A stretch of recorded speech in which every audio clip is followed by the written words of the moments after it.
Oh, are we live again? Again indeed. Amazing. Did you have a good weekend? That's my question.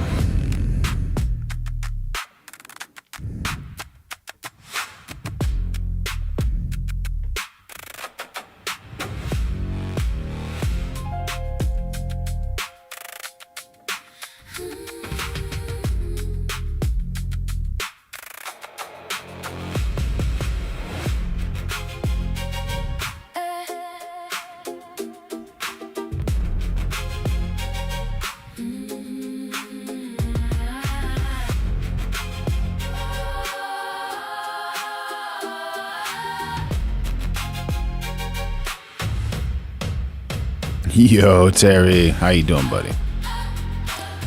Good to see you, buddy. Good to see you.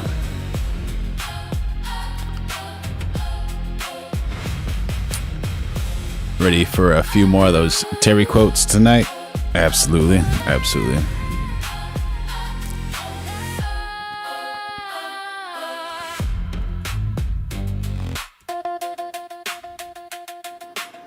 What a wonderful time. How is everybody doing? I hope you're following your dreams and doing everything that you want to do. My goodness, my goodness.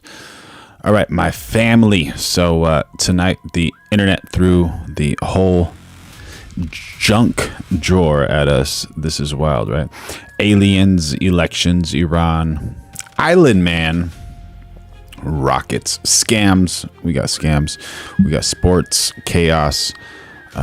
But this chat does not panic. That's right. We know better. We investigate, we laugh, and we sharpen each other. We try to find those facts. You remember, like last stream, we're just fact checking everything POTUS says. So make sure you hit like, subscribe, join the family, drop a super chat if you want your rabbit hole on screen, and remember, you're not just watching news, you're becoming harder to fool. Yo, Swamio, how you doing? What are you talking about? What are you talking about, man? Come on, show some love to the Philippines. You know, we like to sharpen each other. That's one of the goals over here. And we got the best chat in the world, so welcome in, welcome in. All right, POTUS, what can we learn from you, buddy? Let's hear it. We're making a great deal. We're going to make it a great deal. Or we'll just go back and finish it off militarily. We're close to a very good deal, and if we can make it good, otherwise we just start up with the Department of War. The one guarantee that I have to have is that there will be no nuclear weapons. They've agreed to that. We're getting what we want slowly. Iran is in a very bad position. Well, any moment, President Trump could announce a deal with Iran. As a new report reveals, he's putting more pressure on the regime. Hello, everyone. Welcome to the second hour of the big weekend show. Well, so happy Tommy Lauren has this platform. She's been such an incredible speaker. She's just gorgeous and very smart. What a W for her. President Trump is in Washington tonight as we await an Swami says, Great Britain, great country. All right, explain yourself. announcement of a peace deal with Iran. Oh my gosh, W's in the chat for a woman who looks like a woman. Yeah, girl. Commander-in-Chief made his terms clear. Iran can have no nukes, no uranium stockpile, and must open the Strait of Hormuz. Meanwhile, the New York Times reports that Trump is sending a new, tougher proposal to Iran that pressures the regime to accept the existing framework. Max Gordon is live in Tel Aviv with the latest. Max? Hey there, Tommy. A peace deal between the U.S. and Iran still remains in limbo after President Trump met with top aides in the Situation Room on Friday. That meeting reportedly took about 2 hours, but at the end of it, no deal was announced. The New York Times and Axios report that President Trump sent tougher terms to Iran for a peace deal in an effort to exert pressure and to speed up the process. There's POTUS. But it's unclear what changes were made to the potential agreement. This as the Strait of Hormuz remains closed to ship traffic and the U.S. continues its blockade. Number one, the strait has to be opened immediately and has to be free, no tolls, et cetera, et cetera. And number two is they can't have a nuclear weapon. That's all there is. It's very simple. And then we're going to get out of there. And we don't need the strait. Meanwhile, Israel continues its campaign against Iranian-backed Hezbollah militants in southern Lebanon. The Israeli military announcing they've pushed farther into Lebanon than they have in 26 years, crossing the Litani River and capturing a historic Crusades-era castle along strategic high ground known as Masi Gwen says, POTUS the pants charter. All right, got some heat already. We're going live every day of 2026, so make sure you like, subscribe, turn on those notifications, become a member, throw in a super chat if you want. Israeli troops previously captured the castle in Beautiful drone shot. 1982 and held it until they withdrew from Lebanon in 2000. Israel 1982 to 2000. All right, 18 years they held on to this castle. Says that since the current ceasefire with Lebanon began, they've killed 900 Hezbollah fighters. This latest push into southern Lebanon comes days before the next round of talks between Israel and Lebanon at the... Oh my goodness. PR Simoibin says USC, University of Southern California, is selling extinguished bodies to Israel. What in the world? What for? What for? Massey Gwen says true. What? What happened? Please give me the deets. Would like to know the details. State Department.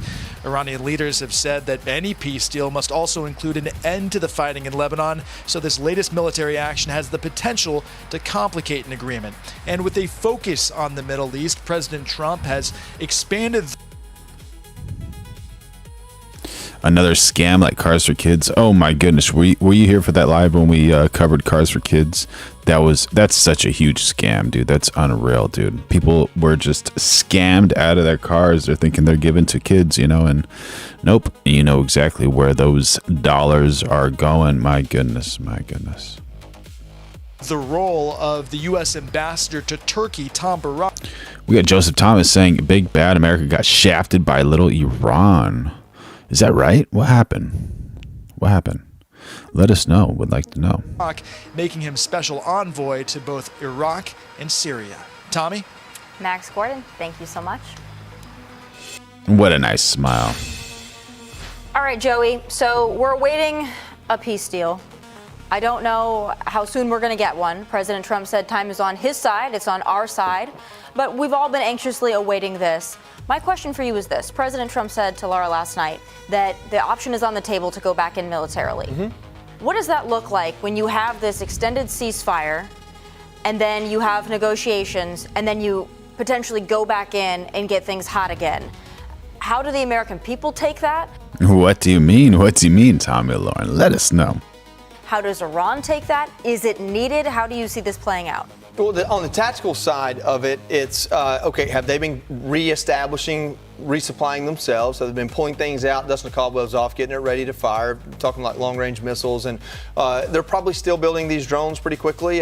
China's heavily invested in that, so I doubt they've just stopped or that we found every place they do it. And then on our side, we used up a lot of THAAD and Patriot, and so we were replacing that and trying to come back and ask for more money.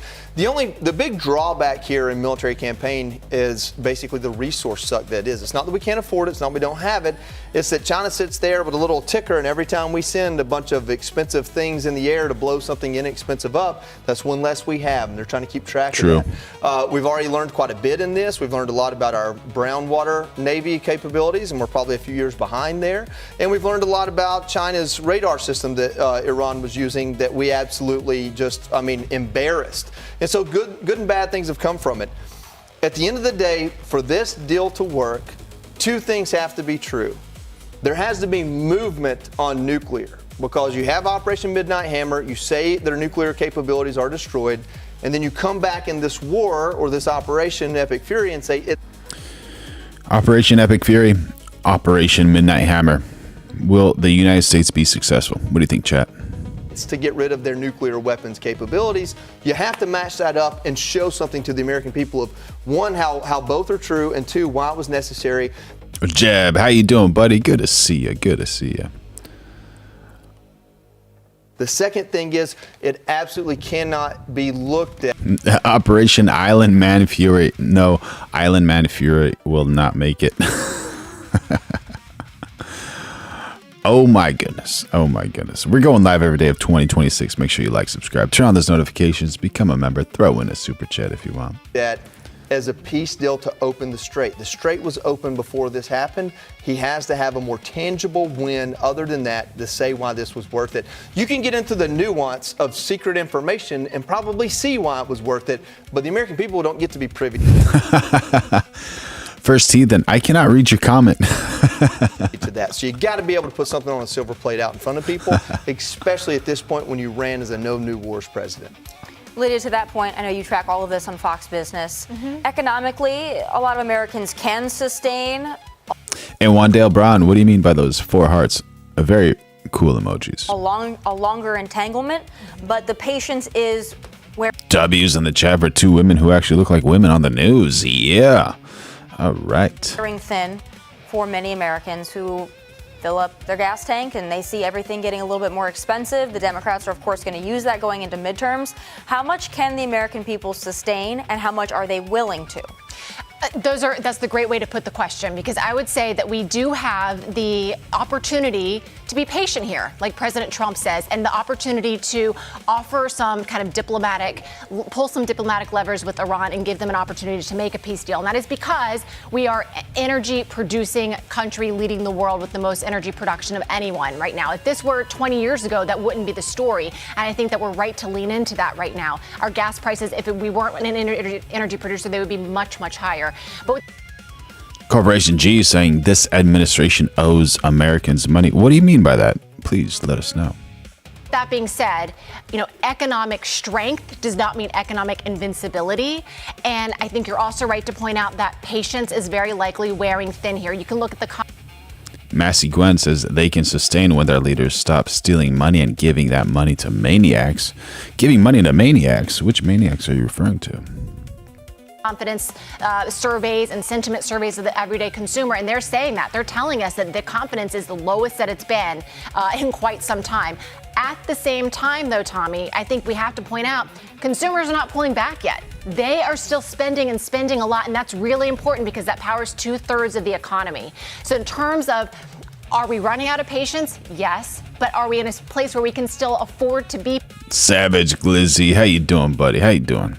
patient? I would say yes. Also, it becomes a political moment. It definitely does. Mark, to that point, you follow this very closely. Yeah. Was the president right to halt military action when he did and go into this extended negotiation? Speaking of, Tommy, who knows what is happening right there? Goodness gracious. Period. That's a really tough question. I think the answer is maybe, and I'm fudging for a reason. Operation Epic Fury is one of the most courageous things any American president has done, and it has dramatically set back Iran's military capabilities combined with Midnight Hammer. Four American presidents said we're going to stop the Iranian nuclear program. Only Donald Trump is the one who did anything about it. He was about 2 weeks away from finishing off the target set that he had given Admiral Cooper. And so if he had just gone for 2 more weeks, he could have said, we've hit all of our targets. We now have the blockade. We're opening the strait, and combat operations are finished and declared victory. And I think the question you're asking about gas prices, most Americans will be comfortable saying, I paid high gas prices for a few months for victory. What they don't want to do is say, I paid high gas prices for a muddled ending, right? So he has to deliver victory either at the negotiating table or on the battlefield for it to have been worth it for the American people. And we're not clear whether that's going to happen. I think if he had done the 2-week ceasefire, what he smartly did with the 2-week ceasefire, first he steamed our ships through the Strait of Hormuz to establish the blockade, which... Y'all know too much. Oh, man. We couldn't do before. And second of all, we armed up. We have doubled the combat power in the region now that we did at the start of the war. So if he decided to launch this again, it would be absolutely devastating. But he didn't launch it again. And now we're getting close to the midterms, and it becomes very hard to launch it right before the midterms because Americans don't want to pay $8 gas going into the midterms. So I think if it does start up again because the Iranians don't mess. How wild is it that certain people cannot say certain things about certain countries? around, it could start up again after the midterms. Wow. Well, we hope it doesn't last that long, Mark. Give us But W's in the chat for women that look like women. Oh, my goodness. more optimism. Sorry. All right. Be sure to like. How much? Speaking of, great outfits too, right? Great outfits. My goodness. Let me get that frame.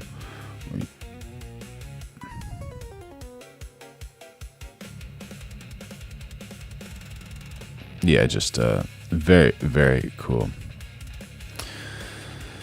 Yeah.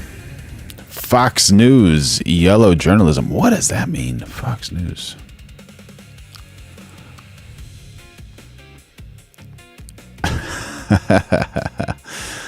I don't know if I would say that. I just, it's something so refreshing when actually females look like females, and you don't have to guess about like, wait, is that a man or a woman? Like, what's going on?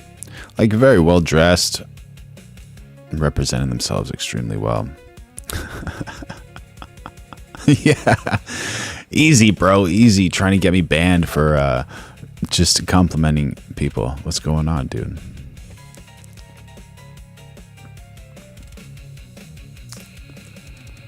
My. So Nick Shirley claims new California bill could shield fraud from scrutiny.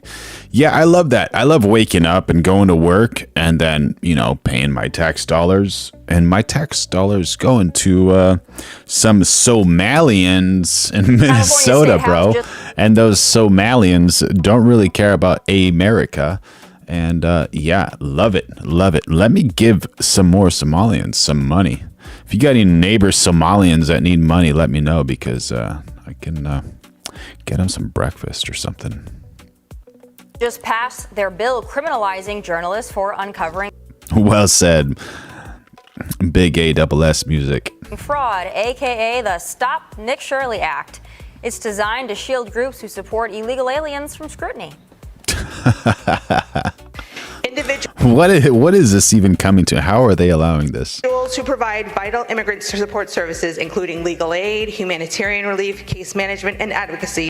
Yeah, that Lego story is going viral. Should we cover it, Savage? What do you think, bro? Are facing targeted harassment. This law helps prevent individuals with malicious intent. Question: what's Barack Obama that left us about his come in the country? I don't know if I understand your question, buddy. From targeting service providers, anti-immigrant vigilante activity directed at organizations by name and address. The bill now heads to the state Senate for a vote before it goes to Governor Gavin Newsom. Joining us now is the man that has California very afraid. Independent journalist Nick Shirley joins us on set in studio here in New York.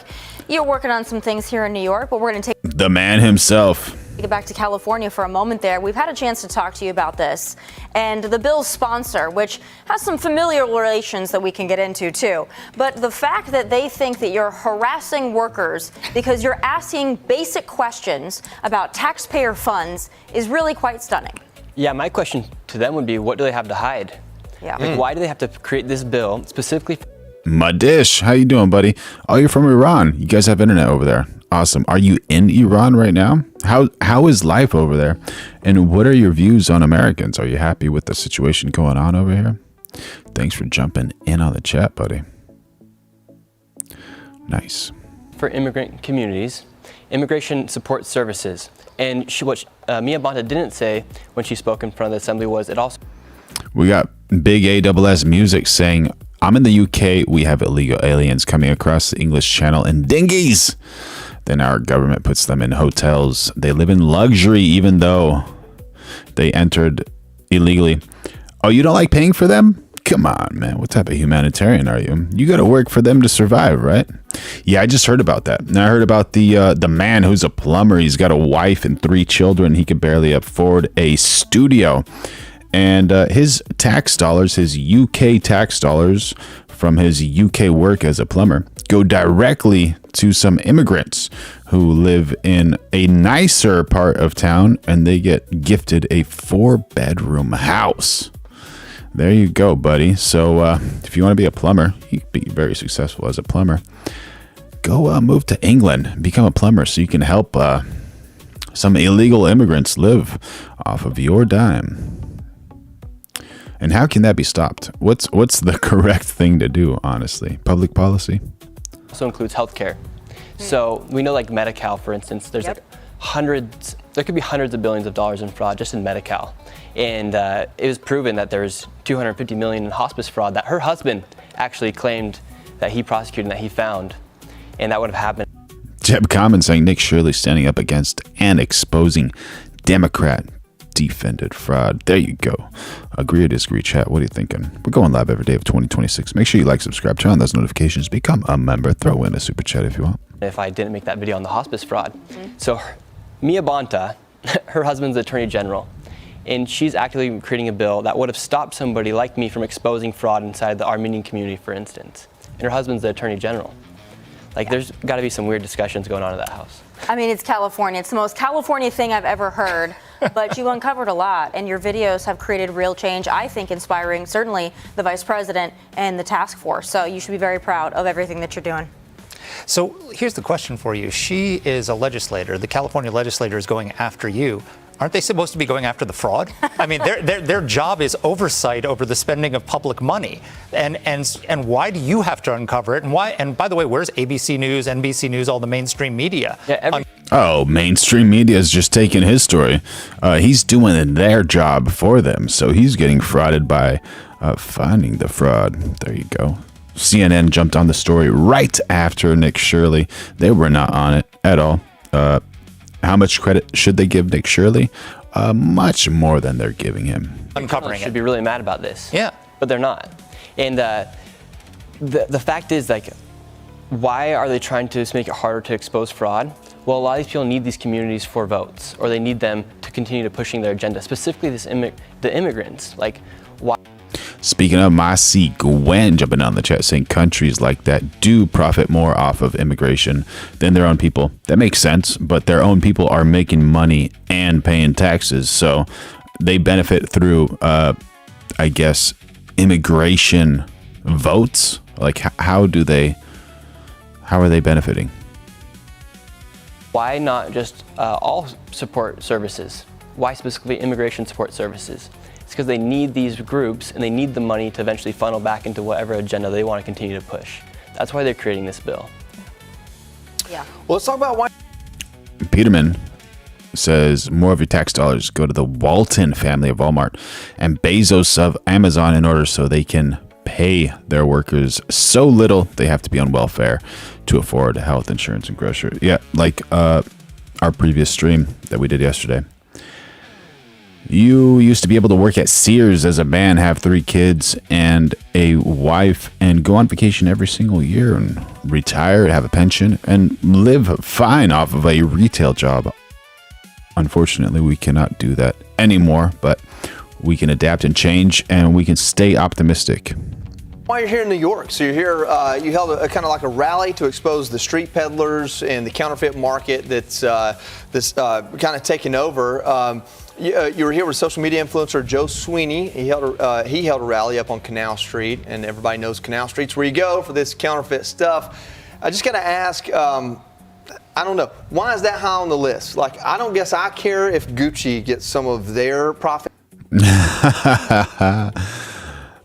Big A Music says UK government locked up more people than Russia last year for social media posts. Which country is free, Russia or the United Kingdom? I'm not sure anymore. F. Keir Starmer. Yeah, that's very interesting. I was wondering the reason my UK friends are not responding to the group chat. You know, we got so many jokes going on. And I guess they just can't respond because they don't know. Like, maybe they'll go to jail.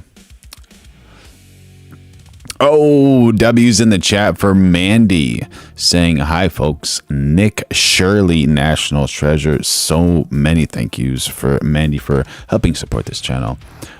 You know what happens whenever we get a super chat. Get over here, Veronica. Tell Mandy how much you love her. Thank you for your support. I love you.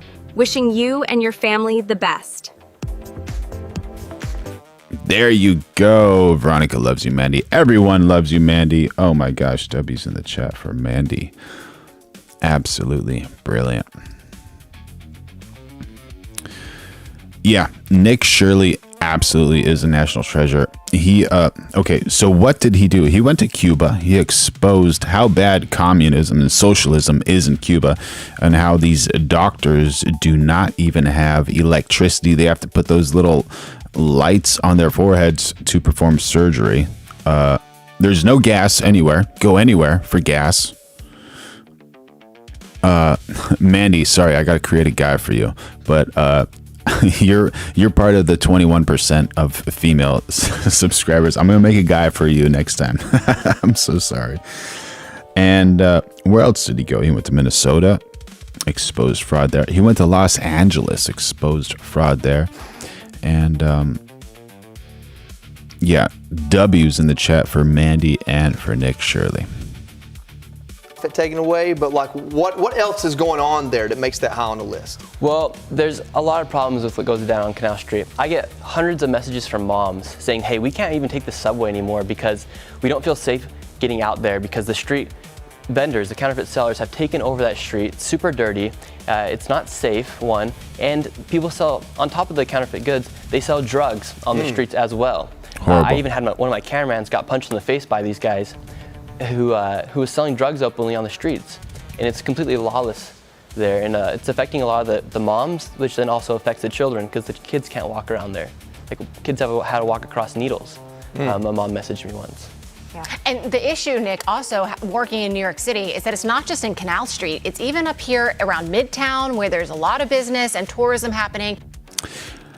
I don't know, Rackster. I don't know. If you have like an argument regarding his ideas, then I could probably speak on that. But as far as like the way he looks, I think that's you gotta appreciate what he does rather than the way he looks. You know, that's kind of more important. He's kind of a angel on earth. You know, we're working for our money is going to Somalians and fraudsters in Los Angeles. It's not cool. You know, what he's doing. He's helping so many people. And he's not getting anything in return outside of like selling clothing and those types of things. And you can definitely go support Nick Shirley if you want by purchasing his clothing. But yeah, he's doing so much for the community. So I think this issue that you are rightly highlighting is spreading across the city. And one has to ask why. What type of authority is allowing that? And who is actually behind this? What do we know about these people that are peddling these counterfeit goods? And where is that money going and for what reasons? Yeah, so the NYPD does their job and they try to arrest these Machiavelli says, Nick Shirley, the government plant. Can you explain yourself? What do you mean by that? people, and they do arrest them. But however, the next day, they'll get released back onto the streets. And that's another issue because you have people who have committed actual crimes that get caught and then they're released in the street the next day. And these people have even told me, these counterfeit sellers, they make tens of thousands of dollars. Oh my gosh. Counterfeit sellers. Of course they do, right? We got Terry jumping in on the chat. Anytime Terry says something, it's wild. So Terry says, Cuba has no energy because the U.S. has an illegal embargo not allowing fuel into the country. The U.S. has violated international law again. Hopefully the U.S. can fix that, you know.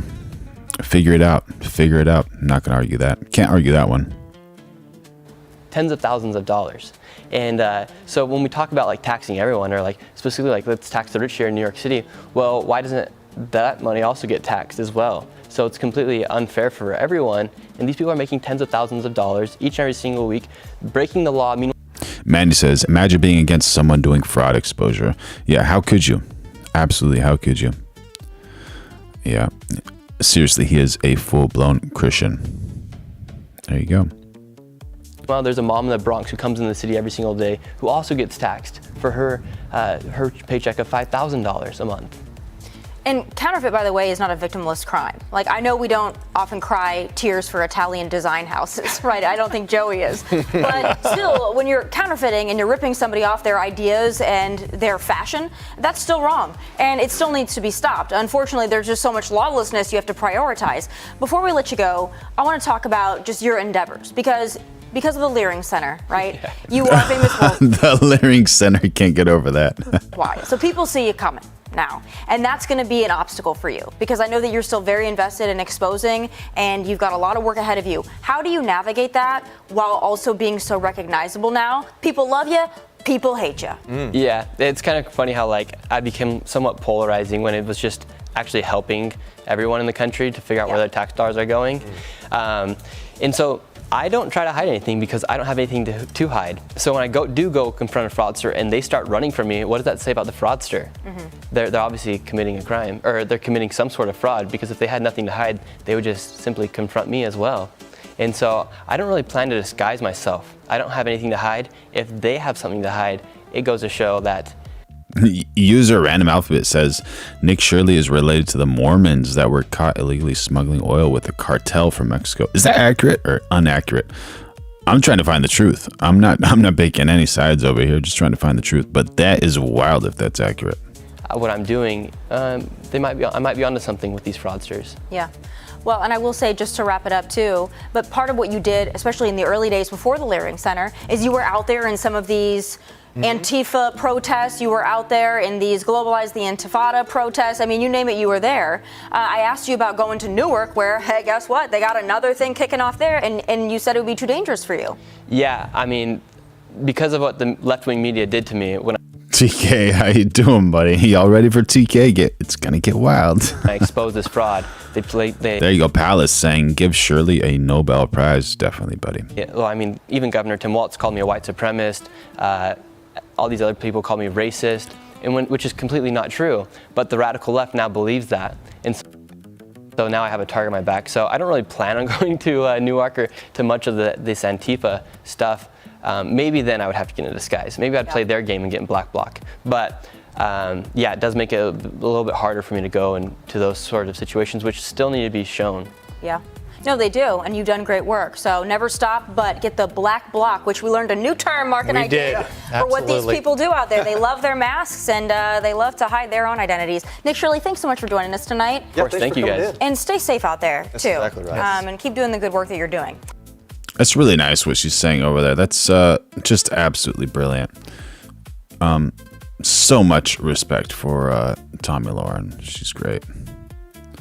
Where's this frame I'm looking for?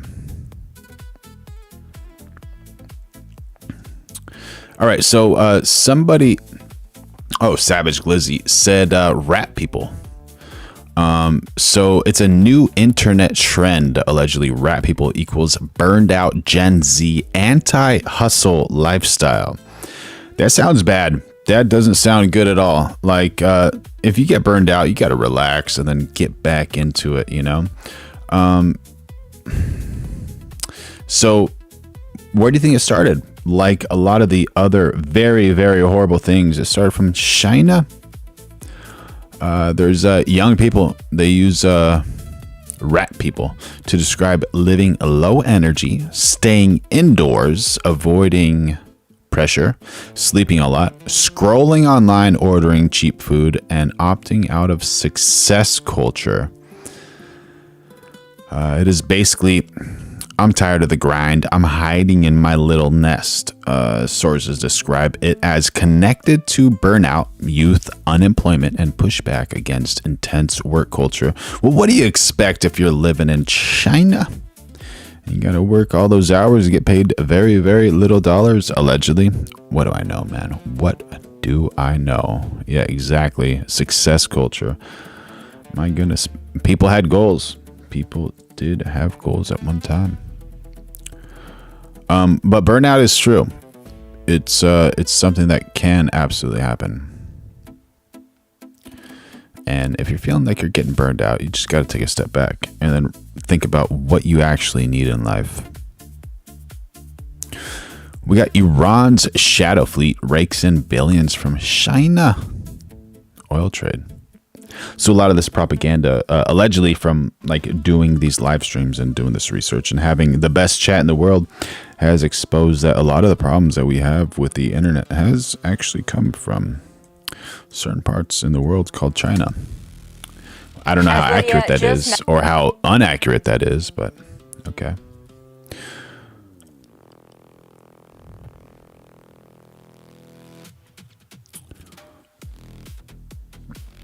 Pedro Piper says this is literally a lie. Success culture. You are a delusional moron. I need to be more on. All right. Thank you. I guess Savage Glizzy, I'm being considered a moron answering your question, buddy. But anyways, thank you for your support. Mentioned all eyes are on the energy markets as the White House tells Americans that gas prices will decrease once a peace deal is signed. But while the conflict has seriously disrupted Iran's oil supply, they're still using their shadow fleet to sell to China. Last year alone, Iran raked in $31 billion in oil revenue from China, which represents 90% of the regime's total. Peterman says Nick Shirley is literally like a 10-year-old special needs kid who asked a couple of random strangers on the street and figured out how the entire country worked, but you are too chicken to watch. Nuance. Please explain yourself. What do you mean by that? Oil sales. Savage Glizzy says low IQ people. Thank you. The CEO of Chevron is sounding the alarm. There's an entire industry out there that works around the fringes of the oil sector because the incentives to move oil are so strong. There was a lot of oil on the water that was being moved in these types of movements, more than normal. Now, China is ordering their companies to ignore U.S. sanctions targeting Iranian oil. Joy, I know you said it can't just be about the Strait, but the Strait's a big part of this because Iran has... We got Terry jumping in on the chat saying the Strait is open to countries not hostile to Iran, which includes China and many other peace-loving countries. So when you say the Strait is open, does that mean that both Iran and the United States allow China to just follow through, or how does that work exactly?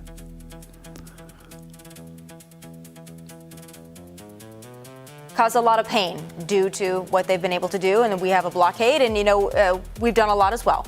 But how do you factor in China here? This is not a new problem. Yeah. It's something that our government has been aware of for a long time. When we talk about this blockade, one of the things the blockade is doing is stopping ships that were already sanctioned and there was just no policemen there to stop them. We knew what ships to stop because we knew which ships were already breaking the rules, all of the sanctions. So that's when it comes down to, you can put sanctions on a country, but if nobody's there to enforce them, the sanctions don't matter. As a matter of fact, all it does is open opportunity. So sometimes those sanctions that we want to see or that we get mad when they're lifted turn out to be a positive for a country because it gives them a black market to deal in. Maybe not Iran, but someone.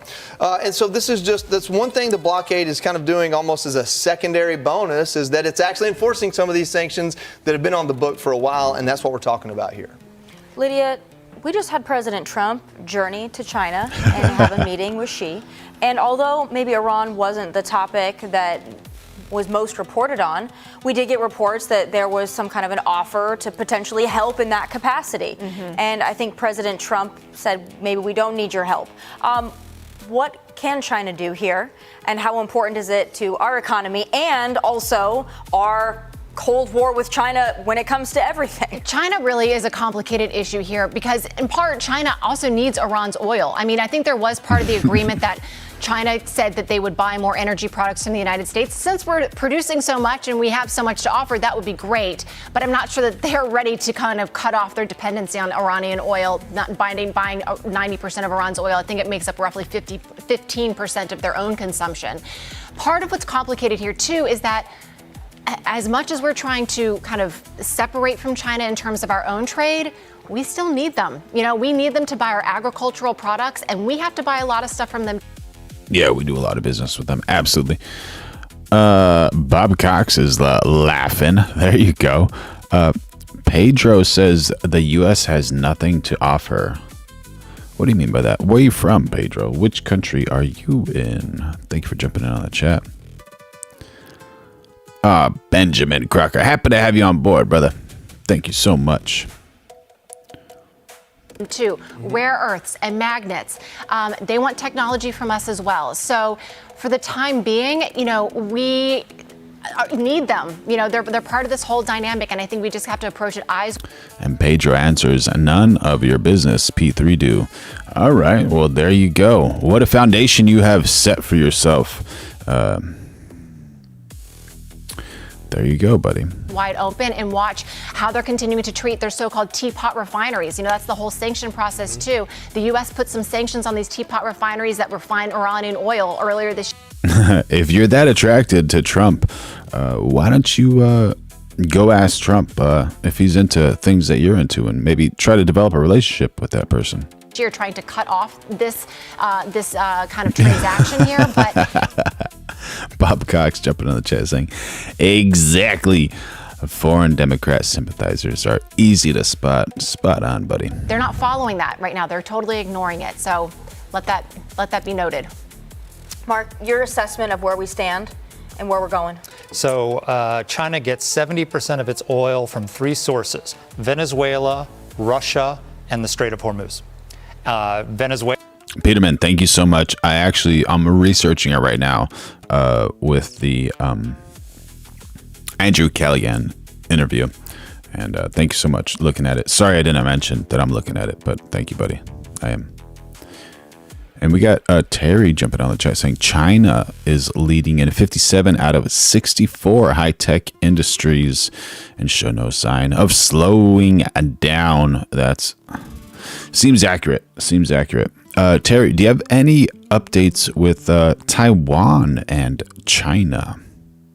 Venezuela has been cut off. We've been seizing Russian tankers, Shadow Fleet tankers, and the Strait of Hormuz is closed right now. So this is a big problem for China.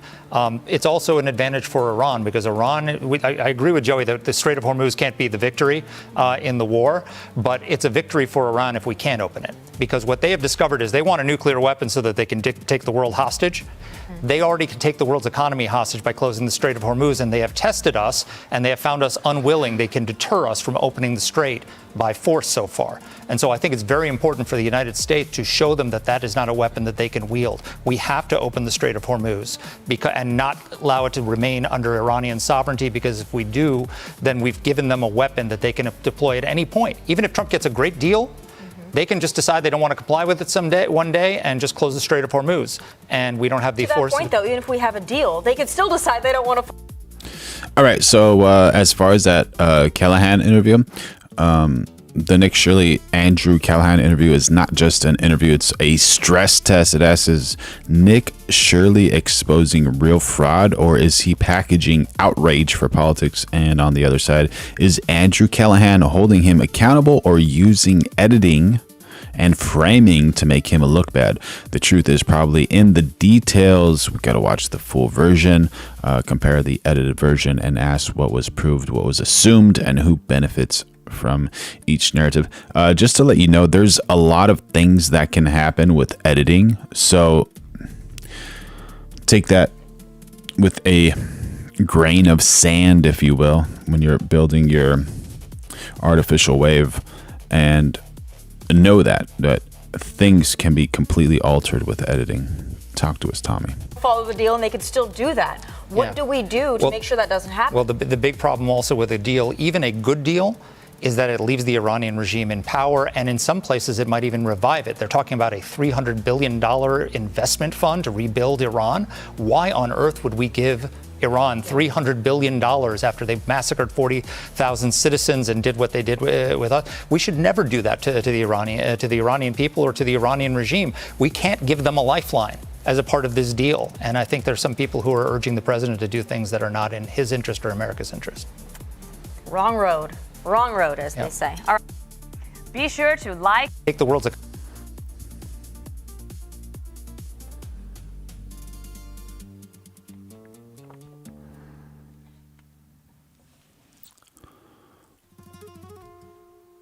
Yeah, that's a possibility.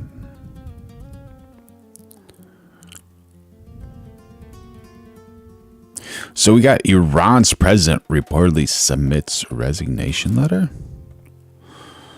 What does that mean? That means there's some pressure happening, right? Some supreme pressure. Welcome to Fox News Live. I'm Marianne Rafferty. A potential peace deal between the U.S. and Iran remains in limbo after President Trump reportedly asked for several changes to an agreement reached. Benjamin Crocker jumping on the chat saying they are all the same when it comes down to it. They all BS amongst themselves behind closed doors. Think he's referring to Republicans and Democrats. I wish I could disagree with you, but a lot of people agree with you. You know, two wings of the same bird. But one of the goals is to make sure that you can kind of navigate what's happening now and try to make your life a little bit better. And we are just creating the best chat in the world. So I'm happy to have you join us over here. Make sure you like, subscribe, turn on those notifications, become a member, throw in a super chat if you want. Let's have some fun and learn some things. By both sides last week. The request follows a Friday meeting with his national security team. Axios reports the changes include tougher language on Iran's nuclear commitments and its pledge to reopen the Strait of Hormuz. The president is also apparently concerned about financial relief for Tehran under the proposal. The volley of proposed changes coming a week after Trump declared a deal largely finalized. Adding to the uncertainty, reports out of Iran claim President Masoud Pezeshkian has submitted his resignation, saying his government has been sidelined by hardline factions. President Trump warning the U.S. is ready to resume military action if needed. Be sure to if needed. Hopefully not needed. Hopefully not needed. Look at that helicopter, man. What a machine. What a machine.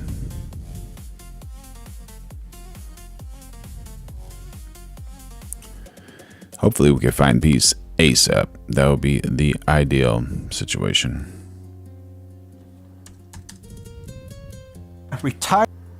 So we got General Jack Keane giving us a sense of who the Iranians actually are. Retired 4-star Army General Jack Keane, who's ubiquitous on the network, and there's a reason for that.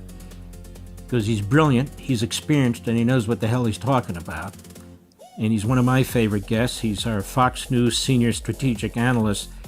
So, General, preliminary deal or no preliminary deal, there's 60 days of further negotiation, specifics, details that we're not aware of yet, and details that haven't been worked out yet. What are areas of concentration and focus that you'd be most interested in and concerned about?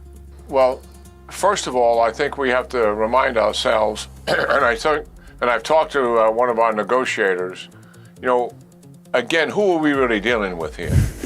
And obviously, the Iranians have displayed who they really are just this week with violations of the ceasefire in the Straits of Hormuz. And so our audience understands, we went to the ceasefire on April the 8th. And since April the 8th, in Lebanon, with their number one proxy, Hezbollah, they have fired rockets and missiles over 900 times. All right. So that's their approach. That is their approach. Okay. So they're saying Iran has been attacking somebody through Hezbollah in the south of Lebanon. Into northern Israel, under the ceasefire. Into northern Israel, under the ceasefire. And over 1,200 drones as well. And as a result of that, the villages and towns in northern Israel, many of the people have fled, and some of them have been killed and wounded. And they're also using Russian fiber optic drones because Thank you, TK, buddy. Take care of yourself. The Israelis are in a defensive mode because they're abiding by the ceasefire. They cannot conduct offensive operations. They're more stationary than mobile, and they're more vulnerable to attack. And they're using these Russian fiber optic cables. You can't interfere with it electronically. So that gives you a sense of who the Iranians are. And we also know they're going to cheat. And America says, I believe resignation was an Iranian fabrication. What do you mean by that? Our negotiators and deal makers, as we go into the 60 days, we have got to put the provisions in place, knowing full well how diabolical this regime is and how committed they are to return to everything they want to achieve. And we have evidence of that. In the 12-day war, Mark, after the war was over, and we rendered them a defeat in terms of their nuclear enterprise and much of their ballistic missile programs and other things, they recommitted to all of their goals earnestly, fed the proxies through a different network, money. They built ballistic missiles. I'm just curious, is there proof? Like, is there actual receipts on what is happening here? I'm not saying this is a lie or a fabrication, but I want to see some proof, some receipts on what is actually happening here. Missiles, and they put them now in. Oi, oi, jumping in on the chat. W's for oi, oi. There you go. Speaking of, Oi Oi's got 2 little emojis. Bam, bam. There you go, buddy. You know what happens whenever we get a super chat. We got Veronica. Come over here. Tell Oi Oi how much you love him. Veronica. Thank you for your support. I love you. Wishing you and your family the best. Go on and do your push-ups, girl. Oh my gosh. Oh my gosh. W's in the chat for Oi Oi. Happy to see you, buddy. Thank you. Thank you. Deeply buried tunnels, which we've been dealing with, increased the number, accelerated it so much that when we did the math on it, it would overwhelm Israel's defense systems, even assisted by the United States as well as our allies and partners. That created the urgency to do something about it. But what was really happening is Iran was recommitting to all their goals, and they recommitted to recover their nuclear program. So is this going to be any different this time? We're going to make a deal here, and the major ingredients will be removal of the Straits of Hormuz, all things nuclear to be sure, enrichment completely gone, no capability to redo enrichment whatsoever. In other words, dismantle the program. Another major... Oh, we got Peterman dropping $1. Thank you so much for helping support the channel, buddy. Appreciate it. And we got to bring Veronica back. Let's bring Veronica back, right? Might as well. Thank you for your support. I love you. Wishing you and your family the best. Very cool. Thank you so much for keeping us alive. Appreciate it, buddy. Your ingredient is going to be financial relief. And going forward, we have got to put in the provisions that absolutely prohibit and limit this regime from going back and reversing everything we achieved through this diplomatic effort. And that is What do you think, Chet? Peterman is saying we got to watch the Callahan interview with Nick Shirley, where there's a lot of editing involved and allegedly shows what Nick Shirley is not so good at. What do you think, Chet? Do you want to see that? absolutely going to be some roll up your sleeves, tough work, but we've got to get it done. We are not going to change who this regime is. And as I pointed out, we have the evidence to demonstrate that. And I think the first item on the agenda will likely be to Yo, jumping in on the chat saying most of the war the U.S. has been involved with has happened after 1913. All right, we got a W from Savage Glizzy. So what do you mean by that, oi oi? After 1913, what is significant after 1913? Straits of Hormuz. In exchange, we'll give up our leverage to the naval blockade. And in the Straits of Hormuz, going forward here, what we really need to see is they have to demine their portion of the straits that they obviously have put mines in. They don't even know where they all are. So that's not going to get done in a week or two. That's not going to take a few weeks. However, we have a channel that's been opened, and the ships will be able to move in the southern part, closer to Oman, on the channel that the United States Navy cleared, while the other channels get opened up. The next thing that has to take place is no fee. We got An American jumping on the chat saying, according to Iranian government, so who knows, right? But they said it was a fabricated story, wishful thinking, and ridiculous media games that provided video evidence of President Pezeshkian still in office. Okay. Fees, no tariffs, no anything like that. And I'm comfortable that will be achieved. But here's the thing that must happen. We cannot let Iran continue to organize the shipping of tankers and other ships through the straits. And by that, I mean telling them when they can go, who can go, what time, which lane they're going to use, and the rest of it. This is international waters, and it's freedom of navigation. They want to maintain control, and we've got to make certain that they have no control whatsoever here. And that going forward is going to be an imperative. Regardless of what they say, we've got to pay attention to what they do. Be sure to like and subscribe for all the Fox. All right. Let's see if we can pull that up if it'll work on the stream for you guys.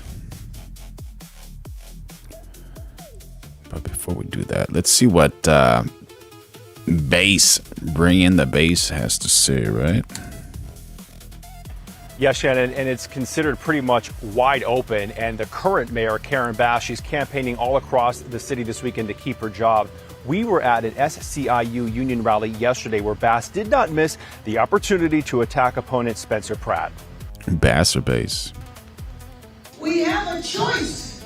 Do we choose a TV reality star saying he was a villain and taking pride in that, but we don't need villains in this city. No, we don't. Spencer Pratt is fresh off his national media tour. He's a villain? Did she just say he's a villain? I'm sorry, chat. I gotta see exactly what this woman is saying. Yesterday, where Bass did not miss the opportunity to attack opponent Spencer Pratt. We have a choice. Do we choose a TV reality star saying he was a villain and taking pride in that, but we don't need villains in this city? Okay, so maybe he played a villain in a reality television show. Is that what she's referring to? Because if she's saying he's a villain, what's he doing? He's going into African American communities and telling them that they're going to clean up their communities and make sure there's no drugs in the parks and there's not people that are exposing themselves in parks. That's not a villain. That's a hero, girl. Come on, get your facts straight, woman. And that's the thing when I say W's in the chat for women who actually look like women. Like, if you see this thing, you're like, is that a woman? Is that a man? What's going on? I just don't know. It's just confusing to me. Oh my God. And that thing behind her and that other, come on, bro. What is going on over here? Spencer Pratt is fresh. Here, look, you see, that's a woman, you know. This is a man. This is a man. It's a man. He's got facial hair. It's a man. You know, and America says, base lady disgusts me. Base is done. Thank the Lord. Oi says, how about Trump taking the IRGC Bitcoin? Oh, bro, that sounds hilarious. Oh my God. And we got Terry saying he's lying. The strait is in Iran's territorial economic zone. The strait is only 20 miles wide. Well, within the territorial waters of Iran and Oman. Jelly Jam saying, you're disgusting or I'm disgusting? Thank you so much. Thank you for having taste. Off his national media tour in New York City, where he told Fox News he's not interested in Hollywood endorsements and will be elected by moms and animal lovers. I'm the look around candidate. I do basics. I don't do national politics. I don't do parties. I just say, look, they're stealing all of our tax money to give it to drug addicts, to have needles and tourniquets. All right. Does that sound like a hero or does that sound like a villain right there? Please correct me if I'm wrong, but that sounds like a man who's doing something good for the world. And if you think that's disgusting, thank the Lord for the First Amendment, freedom of speech. The governor's race is another neck-and-neck race in California, with Democrats Javier Becerra and Tom Steyer considered the latest frontrunners against Republican Steve Hilton. Now, in the mayor's race here, if a single candidate does not get 50% of the vote on Tuesday, then the top two candidates advance to November. And in the governor's race, the top two candidates, regardless of party, will advance to November as well. Shannon. There we go. We got Jelly Jams voting for Spencer Pratt. There you go. If you want to be like Jelly Jams, vote for Spencer Pratt. Absolutely. We got Basent says U.S. seized $1 billion in Iranian crypto assets amid pressure campaign. Oh my God, dude. Bob Cox says, oh, did Pedro leave? Playing Roblox, probably. We got the best chat in the world. Make sure y'all like, subscribe, turn on those notifications, become a member, throw in a super chat if you want. Oh my God.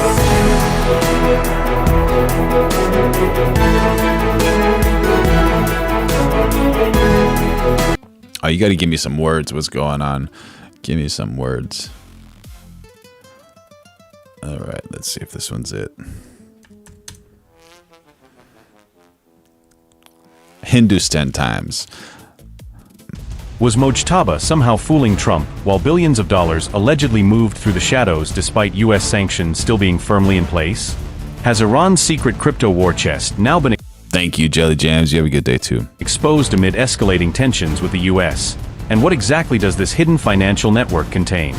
Did Iran use covert crypto networks? A Feldtarn says, it sounds like someone who is in it to benefit himself. Are you talking about Pratt? P-R-A-T-T? Pratt? Maybe, yeah. Maybe to benefit himself and his community and everybody within the community. You know, to just clean up parks so people can run around in a park without being afraid. To fund the IRGC and its proxy groups across the region, as investigators are now beginning to suggest? Has a U.S. probe now been launched after tracing a staggering $2.5 billion Iran-linked crypto trail moving across multiple wallets and exchanges? Amid rising tensions with the United States, Iran is alleged to have used cryptocurrency networks to evade international sanctions, according to an investigative report which points to a growing reliance on digital financial systems. A Wall Street Journal investigation claims that billions of dollars were moved through channels that are reportedly linked to Binance-associated networks and related intermediaries operating across multiple jurisdictions. Wait, wasn't this cryptocurrency, this Bitcoin, not hackable? So how did they hack it? The report said the network was connected to Iranian tycoon Babak Zanjani, a controversial figure previously linked to large-scale sanctions-related financial activity involving Iranian oil trade. Zanjani was previously sanctioned for allegedly helping Tehran evade Western oil sanctions through complex financial facilitation structures and intermediary trading routes.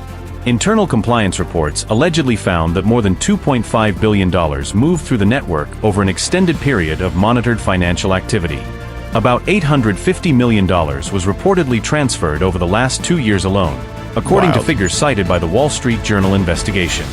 This added to $1.7 billion in previously flagged transactions that were linked to the same broader financial network under review. Investigators claimed the funds were ultimately channeled toward Iran's Islamic Revolutionary Guard Corps through a series of intermediary wallets and transfer layers. The IRGC is designated as a terrorist organization by the United States government due to its alleged involvement in regional military and proxy operations. The report said a VIP Binance account registered to a 79-year-old Chinese national moved $439 million through the system over a period of activity under scrutiny. The funds were allegedly transferred from Binance to external cryptocurrency wallets that were later linked to IRGC-associated financial operations. However, Binance denied allowing sanctioned entities or designated groups to directly access or operate on its trading platform. The company said publicly. Yeah, Oyo says it is hackable, although it was supposed to be untouchable by the banks. Yeah, allegedly, right? But you say the wrong thing about the wrong person at the wrong time. Ciao, ciao to your Bitcoin, right? Public blockchains are permissionless systems that cannot be fully controlled, restricted, or centrally governed. Binance claimed it took action against accounts that were identified through internal compliance checks and external investigations. Okay, so they went through Binance, which is kind of like a middleman between US dollars or conventional money to cryptocurrency, allegedly, right? Reporting. However, reports said transactions continued to flow through parts of the network until as recently as May 2026. And we got A. Feldtarn saying, do they present any proof for anything? Yeah, proof is absolutely important. Tony Day says, it seems anytime there is a mixture of digital currency mixed up with paper currency, that is much easier for the paper currency to be devalued and not be worth squat.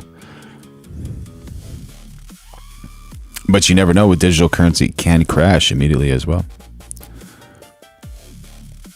We got Bob Cox jumping on the chat saying the Democrat Party and its NGOs are basically Iranian proxies. Agree or disagree in the chat. Thank you for the chat, Bob. The United States Department of Justice has opened an investigation into Iran's alleged use of Binance-linked networks for possible sanctions evasion. The DOJ is examining whether these networks may have helped facilitate funding for Iran-backed proxy groups operating across the Middle East. Reports said Yemen's Houthi movement is among the groups being reviewed as part of the broader investigation. The U.S. Treasury reportedly warned Binance in May 2026 over alleged compliance failures and gaps in its transaction monitoring system. There you go. It always says, at best, it's a commercial for a personal wallet for your coin. The IRGC did not get the memos. Washington has demanded strict enforcement of the 2023 anti-money laundering settlement agreement reached with Binance. Binance had previously pleaded guilty in 2023 to violating U.S. anti-money laundering laws in a landmark enforcement case. Pretty big deal right there. The exchange agreed to federal oversight and ongoing regulatory monitoring as part of its settlement with U.S. authorities.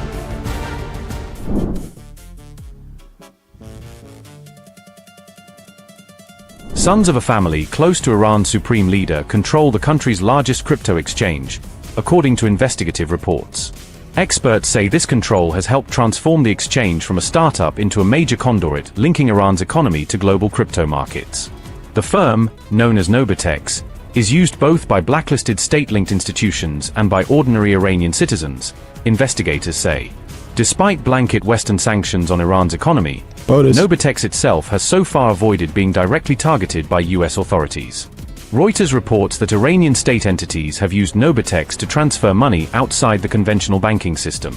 This assessment is based on blockchain record analysis by crypto analytics firm Crystal Intelligence, which tracked flows linked to Iranian actors. Locked out of international banking channels, many ordinary Iranians also use Nobitex to buy and hold cryptocurrency as an alternative financial route. Nobitex was founded in 2018 by brothers Ali and Mohammed Karazi.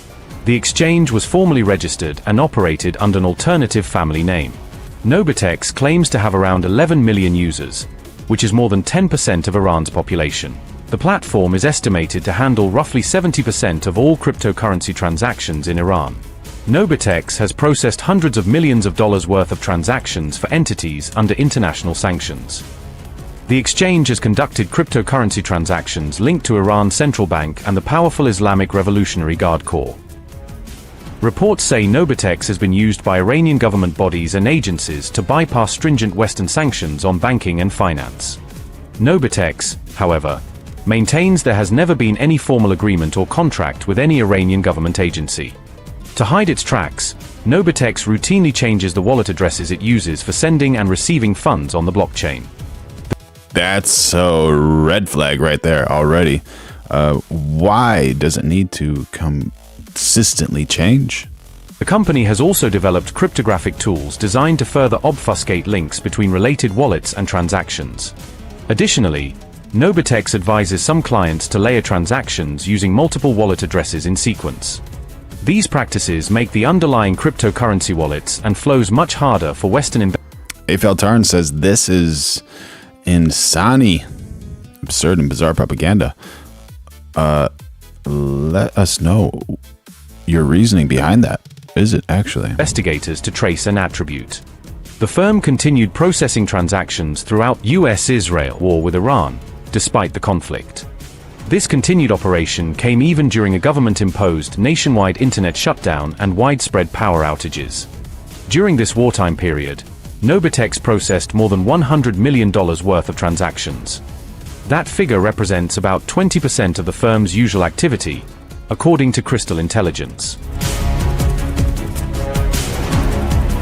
All right, so Treasury Secretary Scott Bessent said the U.S. seized about $1 billion in crypto tied to Iran under Operation Economic Fury. Reuters previously reported Treasury sanctions freezing $344 million in wallets tied to Iran. The key legal distinction is frozen, seized, finally forfeited. So they freeze it, seize it, and then it's finally forfeited. They just give up. Those are not the same thing. Only assets finally forfeited through legal process clearly become U.S. government property. That's kind of wild, right?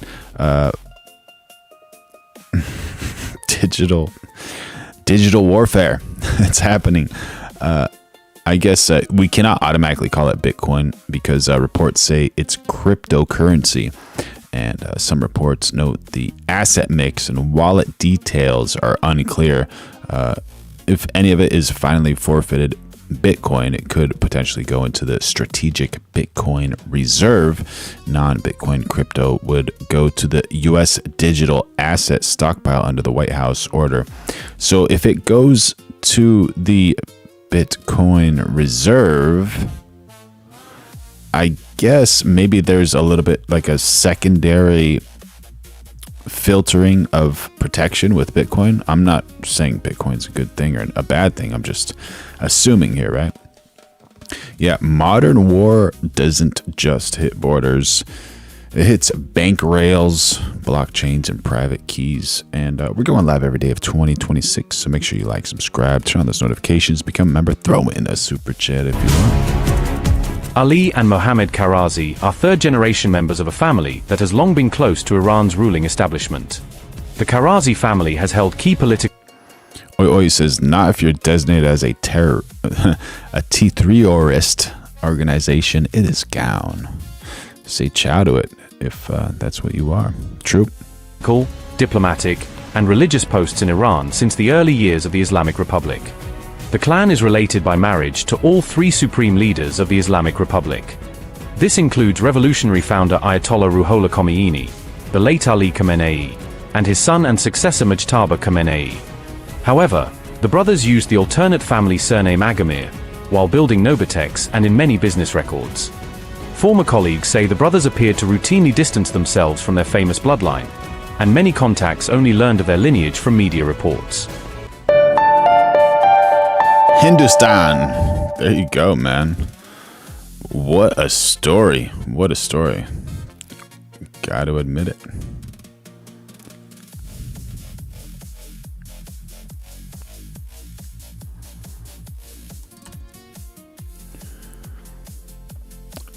So we have anti-ICE rioters meeting tear gas.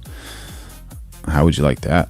Amongst clashes with police and federal agents. We will speak with former acting ICE director Jonathn Fahey, but first to Steve Harrigan live outside the Delaney Hall ICE facility with the very latest there. Steve.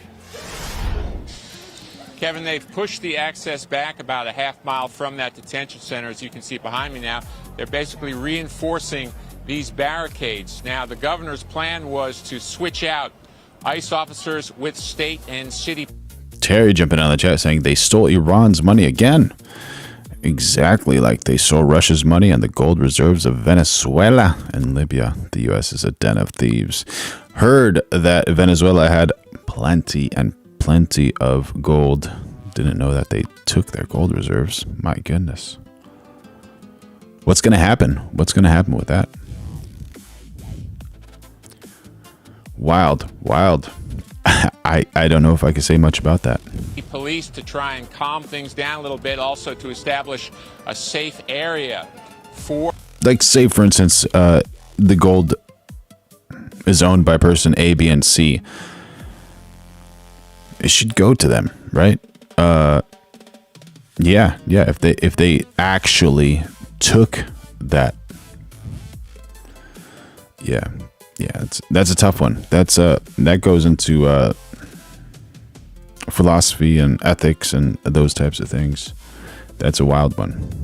But allegedly, a lot of the Venezuelans are happy that this happened. For peaceful protesters, which it pretty much was during the day. Got Josh Jones jumping in on the chat, trying to make me cry, saying they have been doing this for centuries. My goodness. But at night, just after sunset around 9 o'clock, things really began to change.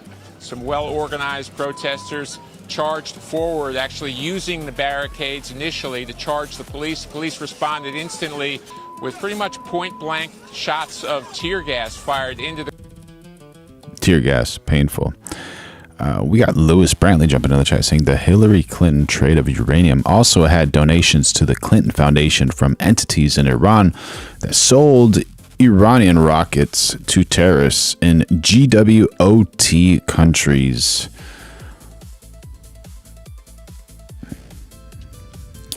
What does that mean? Playing both sides over there? What's going on? The crowd, and then from there it really spiraled. About 2 hours of battle for control of the street. There you go. Little fun in the streets over here.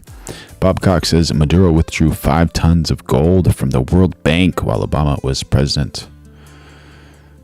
And Oi Oi says Russia's money is being held. Venezuela gold is gone because they were designated as a T3 organization. Thank you for the clarification. Canister after canister of tear gas was fired up into the air. You could see the arcs of the smoke and then landing down at the scene. Police in riot gear with ballistic shields were pushing back as well as the two sides scuffled. The protesters late at night often come prepared for such activity. A lot of them had helmets on, goggles, gas masks. They were prepared for a fight, and a fight is what they got. Towards the end of the night, they began lighting fires on the street. This is pretty much an industrial area, so for the most part, not much property damage. Those fires were put out, and what we have now is a curfew situation in effect. Pierre Powers jumping in the chat. Hell yeah, cops for jobless Democrats.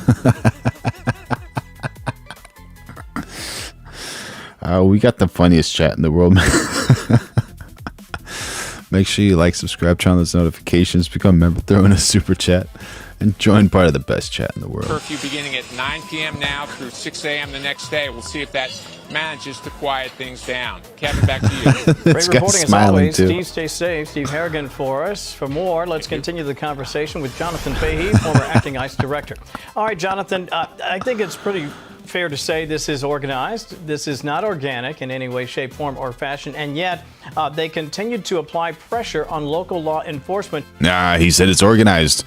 He said it is organized. So, Pierre, maybe they were jobless Democrats and then they became employed, and now they have a job rioting against the police and getting beaten up, getting paid less than UFC fighters. Are you surprised by how things have gone thus far? I wish I could say I am, but I think it's really back to the same tactics the Democrats were consistently using before the DHS shutdown, and it's just another. Devious Chris says that the law enforcement now claiming that there are First Amendment zones, meaning free speech is now geographic and temporal. I'm going to look that up because that sounds horrible, bro. Thank you for the chat.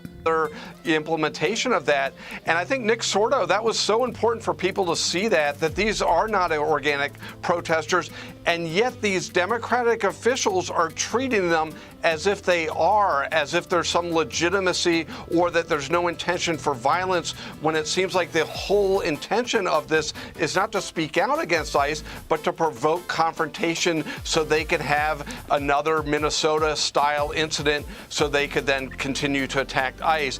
I think the governor's response has been very cynical because on one Peterman, I just looked up those videos and I think one of them was like an hour and 5 minutes long. Are those the videos that you're talking about, or how long are those videos? And if you want, you can send me those videos on my Discord, and then if they're like get to the point type of videos, let me know.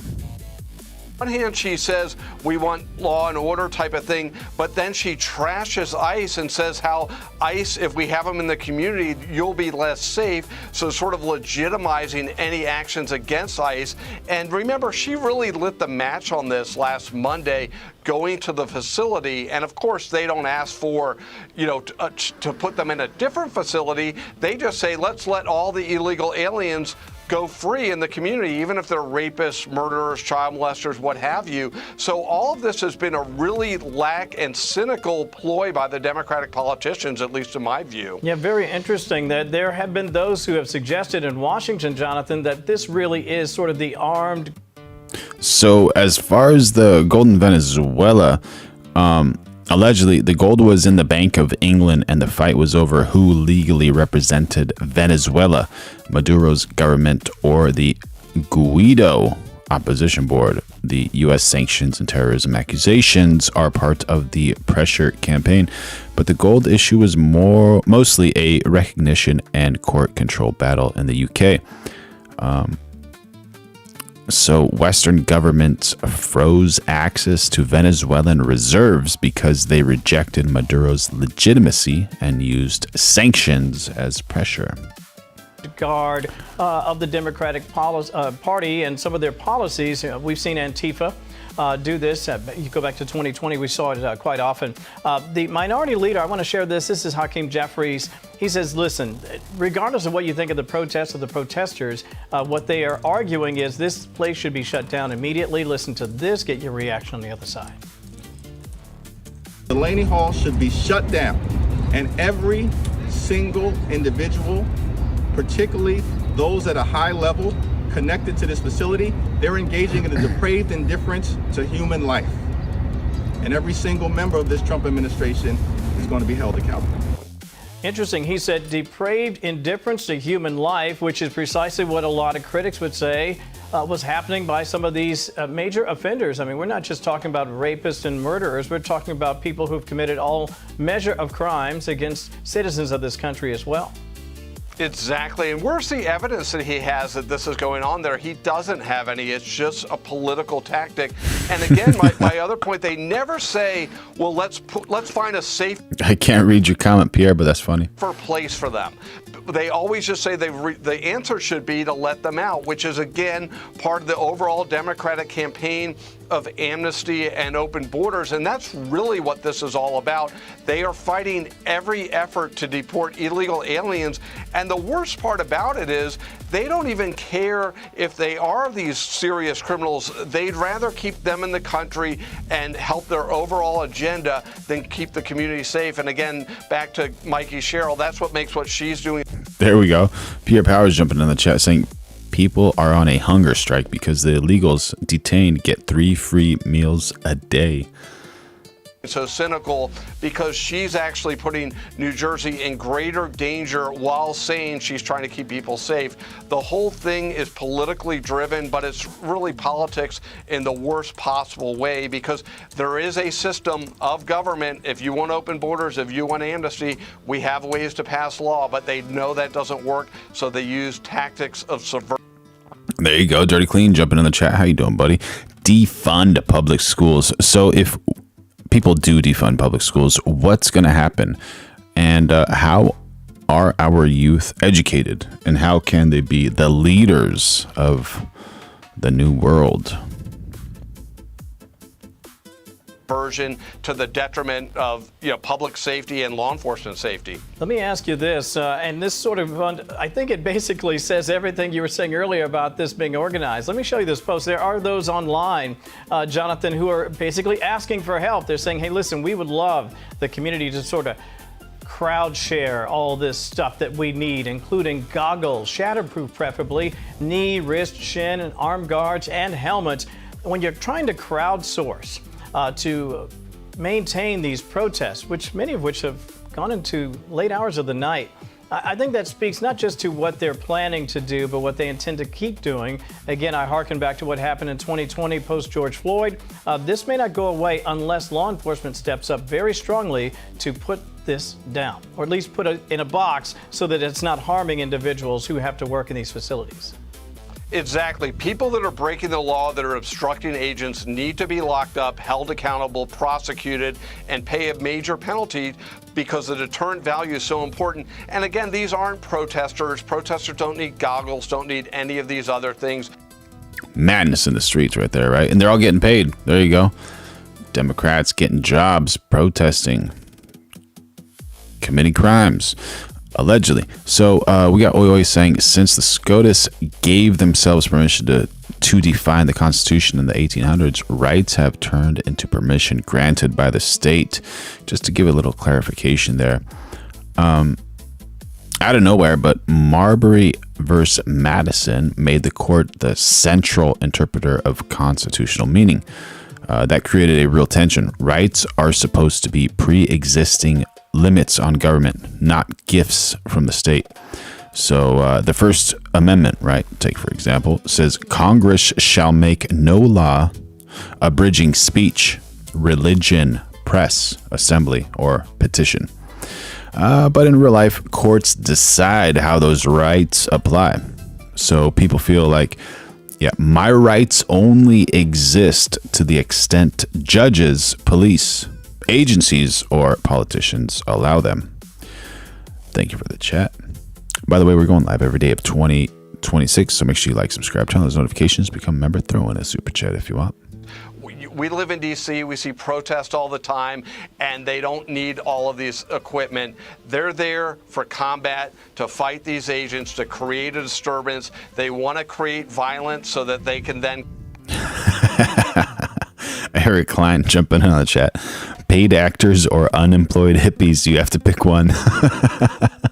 complain about the violence. It's, again, the cynicism is so awful, and it's at the expense of the American people's safety. I think everybody would agree. Protest, that's your right. In fact, we encourage protests that are done peacefully, but this is not peaceful protesting, and this seems to be, again, part of an armed and perhaps even violent organized group here. Jonathn Fahey, thank you as always for your time. We appreciate it. Be sure to like and... Yeah, these people are getting aggressive over here, man. Fire in the streets, wasting that heat. You know, you could be cooking something on that thing. What are you doing?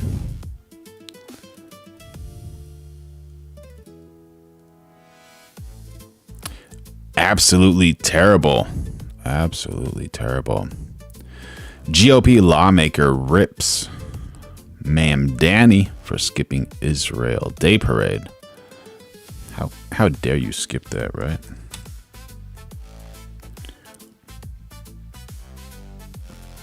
Mayor's absence from the parade has also sparked criticism from Israel. Former Israeli Prime Minister Naftali Bennett posted on X, quote, the mayor... Yeah, dirty clean, peacefully, right? We got Bob Cox saying $7 a gallon. There you go. It's gone up. Of New York City has cowardly chosen not to attend, and that sends a message to him. To him, I would say this. Leadership means showing up for all New Yorkers, including the Jews who call this city home. Joining me now is New York Republican Congresswoman Nicole Malliotakis. Thank you so much for being here, Congresswoman. What do you make of this message that's being sent to Jews? Not only Eric Klein says, we got Teslas in California going surfing. Oh, all right. Yeah, not here. $7 a gallon, not here. Only in New York, but around the world, that New York City's first Muslim mayor chooses not to take part in the Israel Day Parade. Well, it sends an absolutely terrible message. 65-year history of this parade. His 8 predecessors, Republicans and Democrats, all attended. He's the first mayor to not attend. I think that sends a very terrible message to the Jewish community, particularly at a time where anti-Semitism in our city has soared. We are leading the nation, sadly, in anti-Semitic attacks. And in his first month in office, they went up about 187% alone. So not only is he sending a terrible message to our ally Israel that he clearly does not stand with them, that is something that he has repeatedly said on the campaign trail. He supports the BDS movement. He said he would arrest Bibi Netanyahu if he set foot in New York City. And he took until the very end of his campaign to actually condemn Hamas. So this is somebody who has very radical left views. I think it's a sad day for New York City when the mayor does not attend such an important event for our city that every single one of his predecessors has attended in the past. But thankfully, we had Mayor Adams there, we had Mayor Bloomberg there, and so I don't think the mayor was very... Yeah, Sanders right behind him. Yeah, there you go. All right. I don't think Mayor Mondani was very much missed today, to be honest. Yeah, Bruce Blakeman said that it would have been like a wolf in sheep's clothing if he had shown up. Do you think that if the mayor had shown up, that it actually would have been criticized as well? Yeah, I think a lot of people would wonder why he's there. I mean, look, you got to say one thing about this mayor. At least he's kind of been honest on where he stands. It's a terrible position. I think his rhetoric and his position on Israel has really been a part of the reason why we've seen anti-Semitism soar in our city. I think that he, is somebody who's clearly not supportive, and he won't condemn the attacks that we've seen on our Jewish neighbors quick enough. It's always like a lag in his type of response. So he's not sincere in that sense, but at least he's been very clear on where he stands. People, unfortunately, in the city voted for him anyway. Half the city voted for him, and they got what they voted for. And I think it's just, again, a sad day for the Jewish people in our city, who, by the way, make up 10% of the population, but they are roughly 60% of the targets when it comes to hate crimes. I want to get your take on what's happening across the river in New Jersey at Delaney Hall. We have now seen 10 days of riots and agitators just really going toe-to-toe with not only ICE agents, but now New Jersey State Police, Newark Police. What do you make of the Democratic response to what's happening there, particularly from the governor, Mikey Sherrill, and the Democratic mayor of Newark? Do you think that their reaction has been delayed? Is it sufficient? Is it egging these protests on? Yeah, absolutely. They have egged these protesters on. They have riled up those protesters. They have honestly caused a lot of problems. So allegedly, Zoran Mamdani announced a $124.7 billion US dollar FY 2027 NYC executive budget and said he closed a projected $12 billion US dollar gap. The city says it was done through savings, new tax revenue, Albany state support, and budget restructuring, not by magically finding $12 billion in cash, allegedly.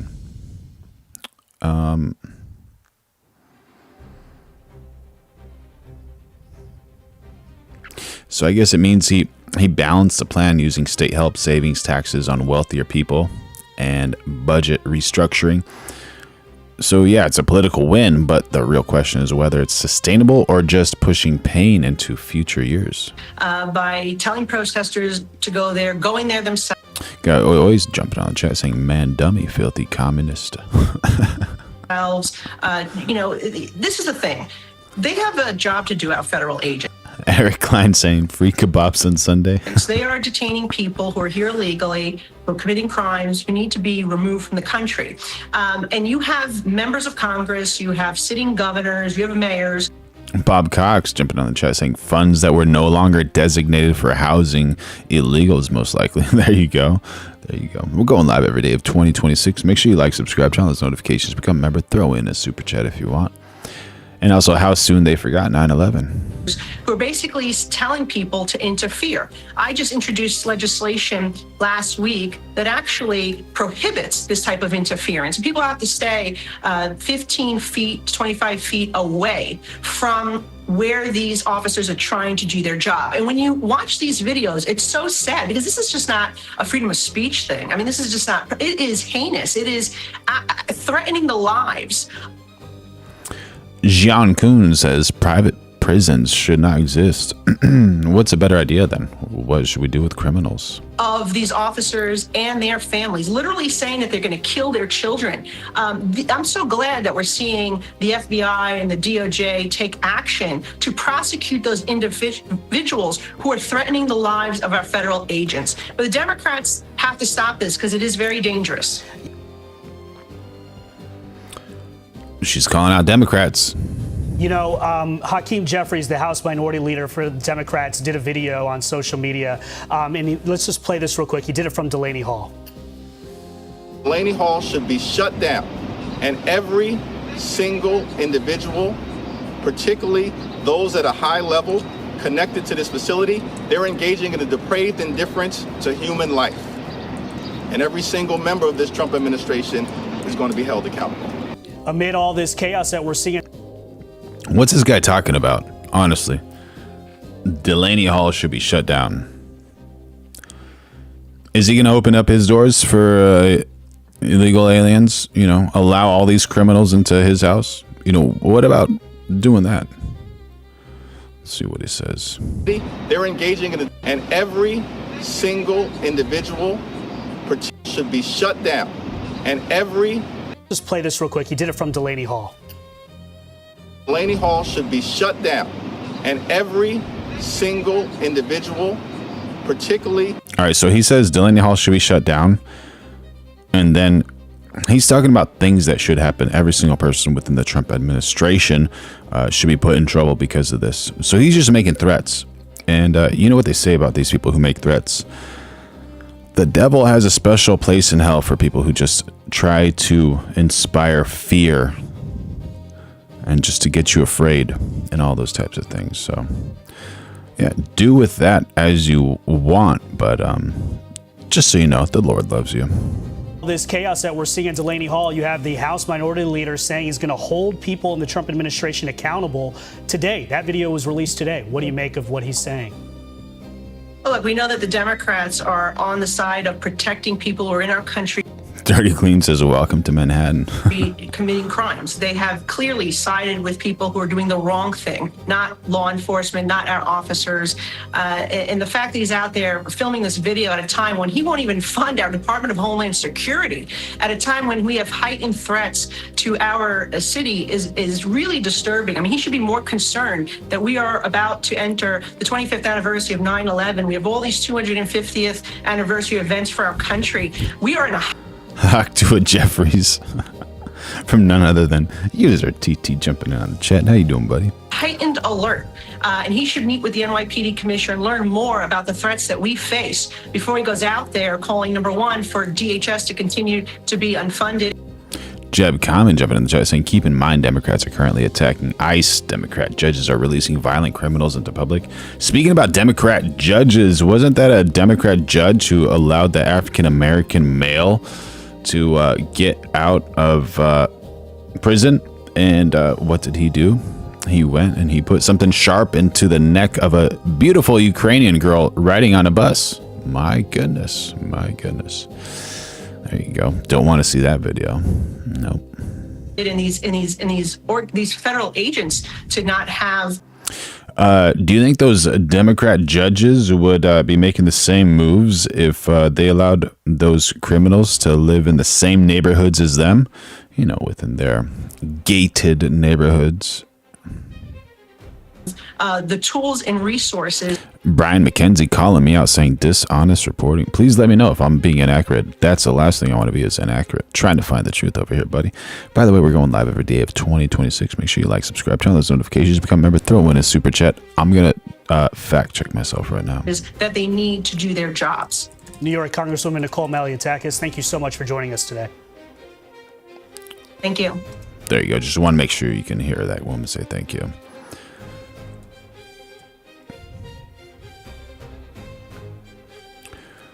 All right, we got explosive Platner's personal scandals threaten to eclipse entire campaign. All right. All right. Let's see what's going on while I fact check The Democrat myself. Party doesn't seem W's in the chat for a woman who looks like a woman. to care so long as he opposes Donald Trump. I will work with whoever the people of Maine elect, but I hope that they elect somebody that is going to stand up to this president. So that guy has questions to answer, and that's what campaigns are for. If we do not get the votes, we will continue to have an out-of-control president. This is going to be a pretty clear contrast in Maine between somebody who has spent his life protecting us versus somebody. Eric Klein jumping in the chat saying facts are scary. Who seems to be. Yeah, user TT says criminals should not be a business. Absolutely. Protecting Donald Trump's corruption. This comes as Platner leads Senator Susan Collins by 9 points in a recent poll. We reached out to Platner's office for comment, but we haven't heard back. We're still waiting for that one. Mark, I want to go to you on this. Oy says private prisons should not exist because when the states sign contracts, they guarantee an occupancy rate of 99% is normal. Very wrong. Yeah. The point is you want to get people out of prison, right? Absolutely. Yo, Damage. How you doing, buddy? How you doing? Good to see you. Good to see you. I want to start off with maybe the scandal, right? This guy's had so many scandals. We need the front and backs of the paper to keep up with him. Yep. I'm not sure this is even the worst of it, right? Yeah. I think folks don't really bat an eyelash anymore when there's infidelity or text messages, right? That's where we've gotten to in this political world, for better or worse. You know, it's not disqualifying anymore. I think there's a long list of other things that bother. There we go. Big Daddy K620 says you are supposed to rehabilitate people in prison. There you go. Absolutely. Make them better. Create upright citizens.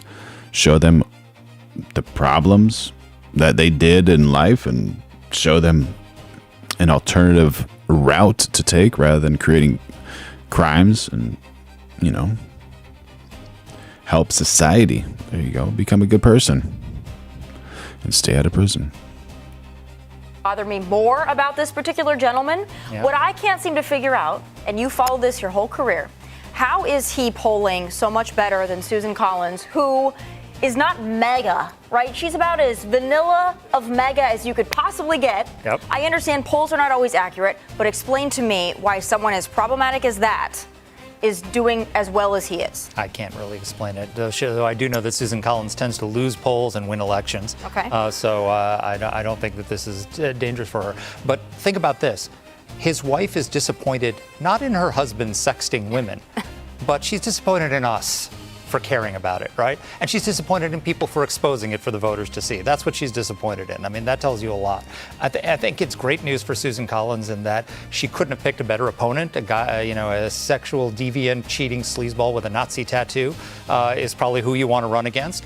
But I think you're right, Tommy, which is that things that used to be obviously disqualifying are no longer obviously disqualifying. You just look at Jay Jones in Virginia running for attorney general, chief law enforcement officer, who was threatening his fellow legislators in the legislature, saying he wanted one woman's children to die in their mother's arms. And he won, not just won, he won decisively 53-47, and the winning margin came from suburban women. I mean, if that is not, if Jay Jones can win an election in Virginia with suburban women after what he did, then, I guess Platner can do or say anything or tattoo anything he wants on his body and be fine. What you're saying is there is no moral floor on the left, and I think you're exactly right about that. Joe, I know you have a lot of thoughts on Graham Platner just in general. What's interesting to me is there have been a few Democrats, to their credit, who have come out and said this is not the guy. And they've even gone so far as to say if that means losing this opportunity and having a Republican, then so be it. I give them credit for that.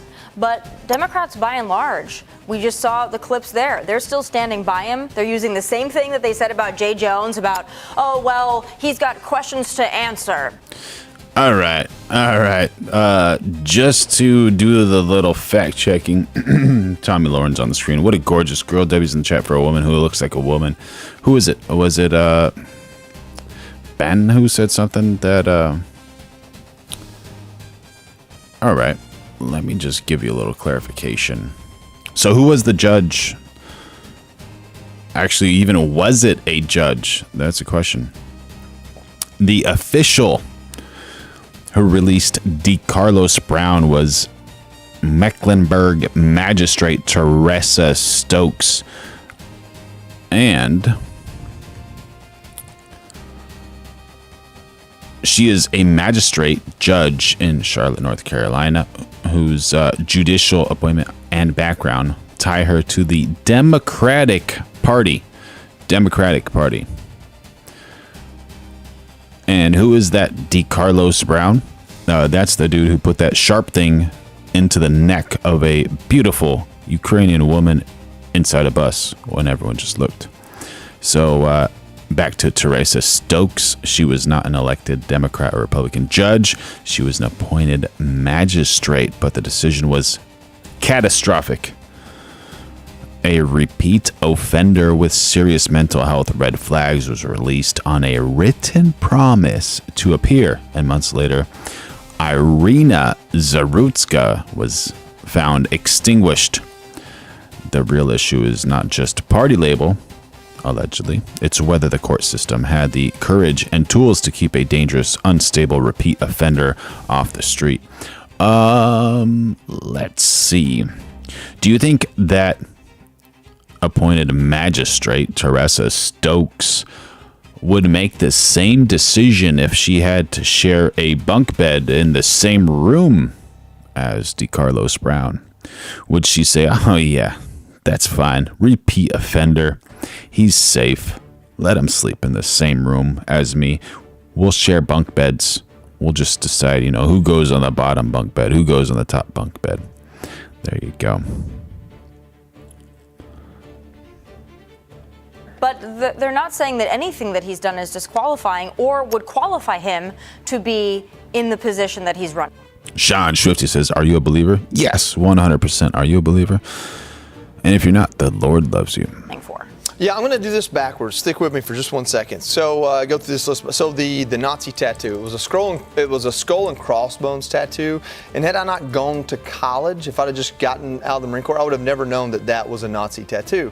Somebody might have pointed it out to me, hopefully before I got it tattooed on my body. So when I hear that, I think about being on a white pleather couch in the back of the Harley bar in Okinawa and getting my entire ribs tattooed, not knowing much about anything at 20, 21 years old. So, okay, maybe there's a story behind this tattoo I can forgive. And then we move on to what's the next thing. He talked crap about a Purple Heart recipient.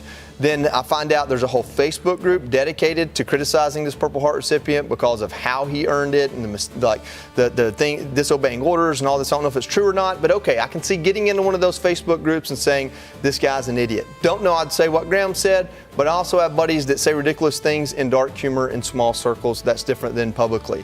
Okay, so then you said it publicly. But then the list just keeps going, and that's the problem. The stuff about the porta-johns and all that, like I've seen those same comments from men I respect. Sean Swifty says, what if I told you that Democrat, Republican, or whatever, it's all just an illusion you get to participate in? Absolutely, both wings of the same evil bird. That's true, but a lot of the beliefs that Republicans have and Democrats have, it makes a difference in how you operate in life. But that's absolutely true. Just because someone's a Republican or a Democrat, no reason to hate that person. Absolutely accurate. It's dark humor, but it belongs in small circles among people you love and respect that know how to take it. It doesn't belong on Reddit. It doesn't belong in the public sphere. And the last thing you should do is when you're caught doing it, hide behind the valor of your friends, which is what he did. He said, I've got all kinds of friends with Purple Hearts. Well, okay, bro. Good.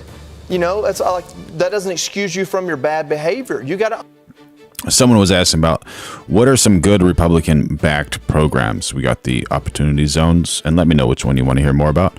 We got First Step Act, bipartisan criminal justice reform, signed by Trump in 2018, focused on reducing recidivism, prison reform, and public safety. We got the Right to Try Act. We got the VA Mission Act, the Abraham Accords. That's questionable to some people. We got school choice, education savings accounts, work requirements, welfare to work reform. We got border security and deporting violent criminals. Oh, if you're against deporting violent criminals, so what about you share a room with those violent criminals?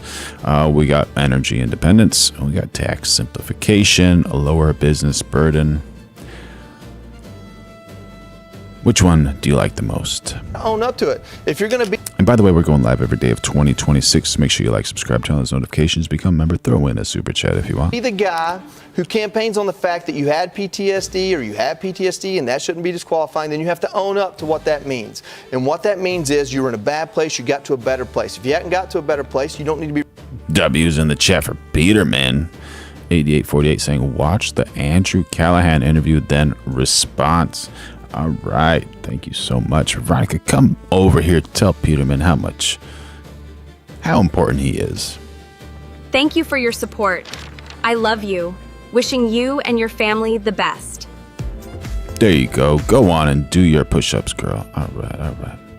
Be running for the Senate, you need to be looking for help, and we'd be happy to help you, the nonprofits I work at or work with, but just going out there being an a-hole for the purpose of being an a-hole doesn't get it done, and that's where he is. All these things pile up to bad character, bad decision making, and we don't need more of that in the Senate because, quite frankly, we got plenty of it there already. Lydia, to that point, though, we know all of his baggage. I have not heard what he is going to do for his constituents. I know that he campaigns with Bernie. Actually, about him that I find so troubling is actually his policy positions of those we've heard so far. We haven't heard a lot of them because everything has been overshadowed by his personal issues. But I don't know what qualifies him to lead in the Senate of all places. And I don't... We got Eric Addison saying, yeah, because Democrats love criminals, illegals to vote. There you go. Yeah, they love them to vote to gain some power, but they don't love them like they do a neighbor. They don't want them to be their neighbor, right? Unfortunately. I don't know what part of him is going to make his constituents in Maine proud. Yeah, I agree with you. And I'll keep this short. I mean, I don't know enough about him. I was trying to...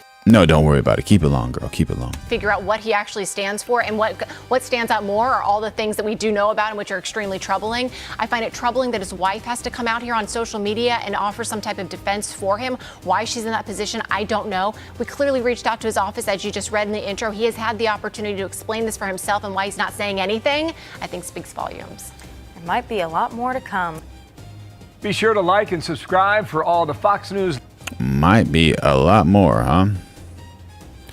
All right. I looked for it and I did not see it on the Discord. Oh, did you send me a message? Peterman, I did not get that yet, but thank you so much.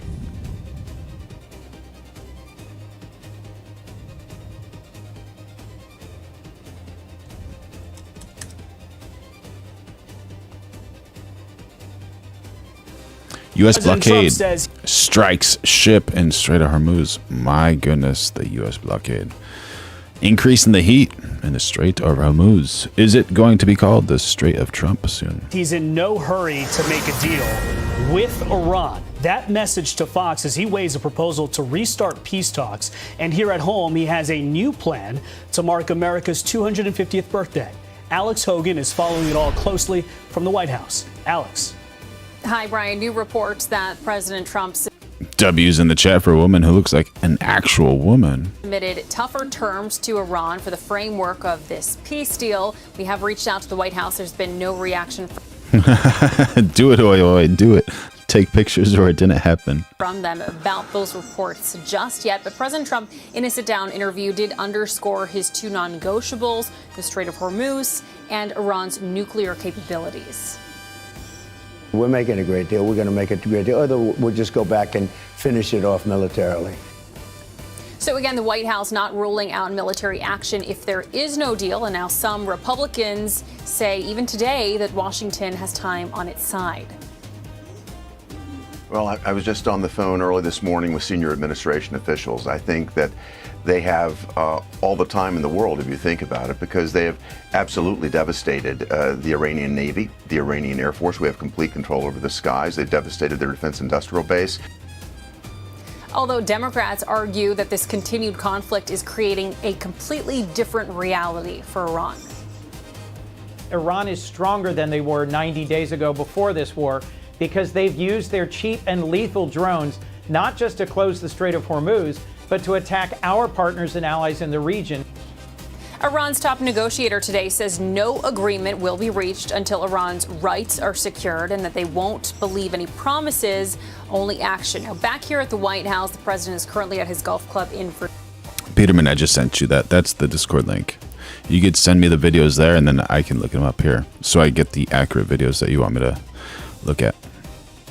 Virginia today, but he did take to Truth Social in the last 24 hours, criticizing the Freedom 250 event after some of the recent musicians have withdrawn from that, citing this is a partisan event, despite the administration saying that it is not. He has called on canceling that event or speaking himself at that concert series, something that the organizers say will now take place in the middle of June.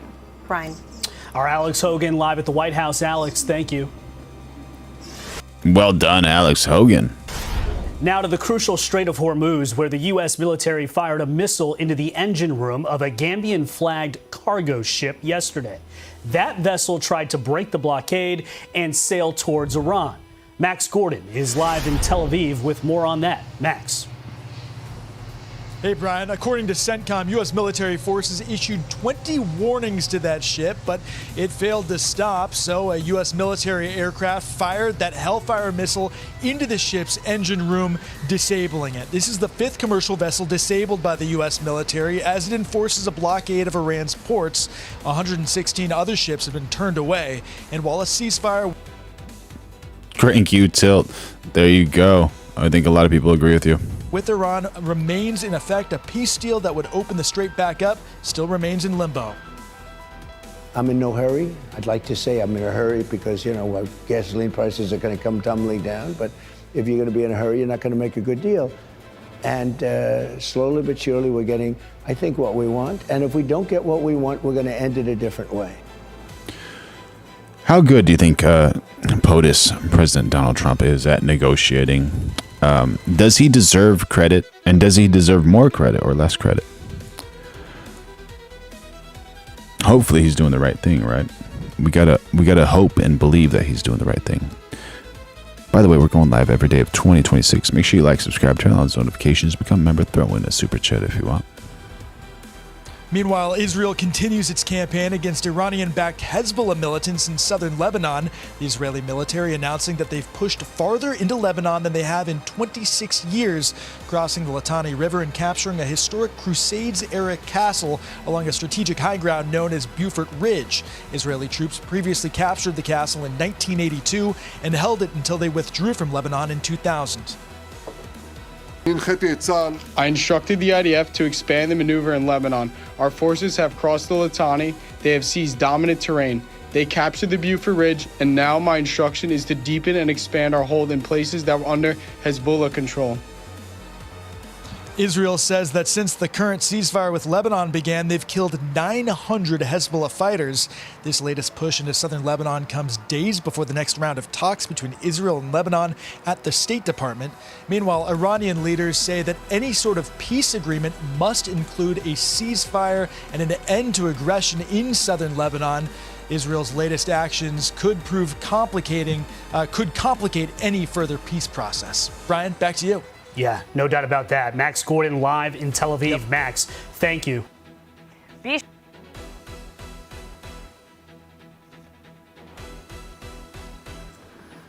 Yeah.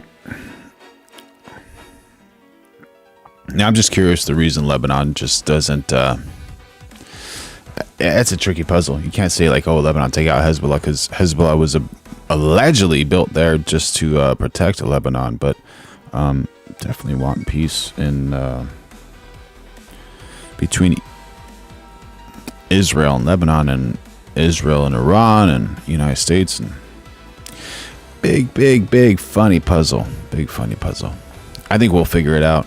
I hope we'll figure it out soon. Hegseth tones down warnings about China. All right. Secretary of War Pete Hegseth says negotiations with Iran are starting to become productive and in favor of the U.S. Hegseth made those comments while attending a defense conference in Singapore. He also says the Strait of Hormuz has been discussed with Iran and that the U.S. blockade is still in place. When asked about the U.S. policy regarding Taiwan, Hegseth says there has not been a policy change since the beginning of the Trump administration. He always says, just remember the right thing all depends on which stock you own. There you go. That's a smart approach. I think our message today was very much in sync with precisely where the president wants to go, which is we're going to be strong, but we can speak softly while. W's in the chat for this cool wall in the background. That's really cool, man.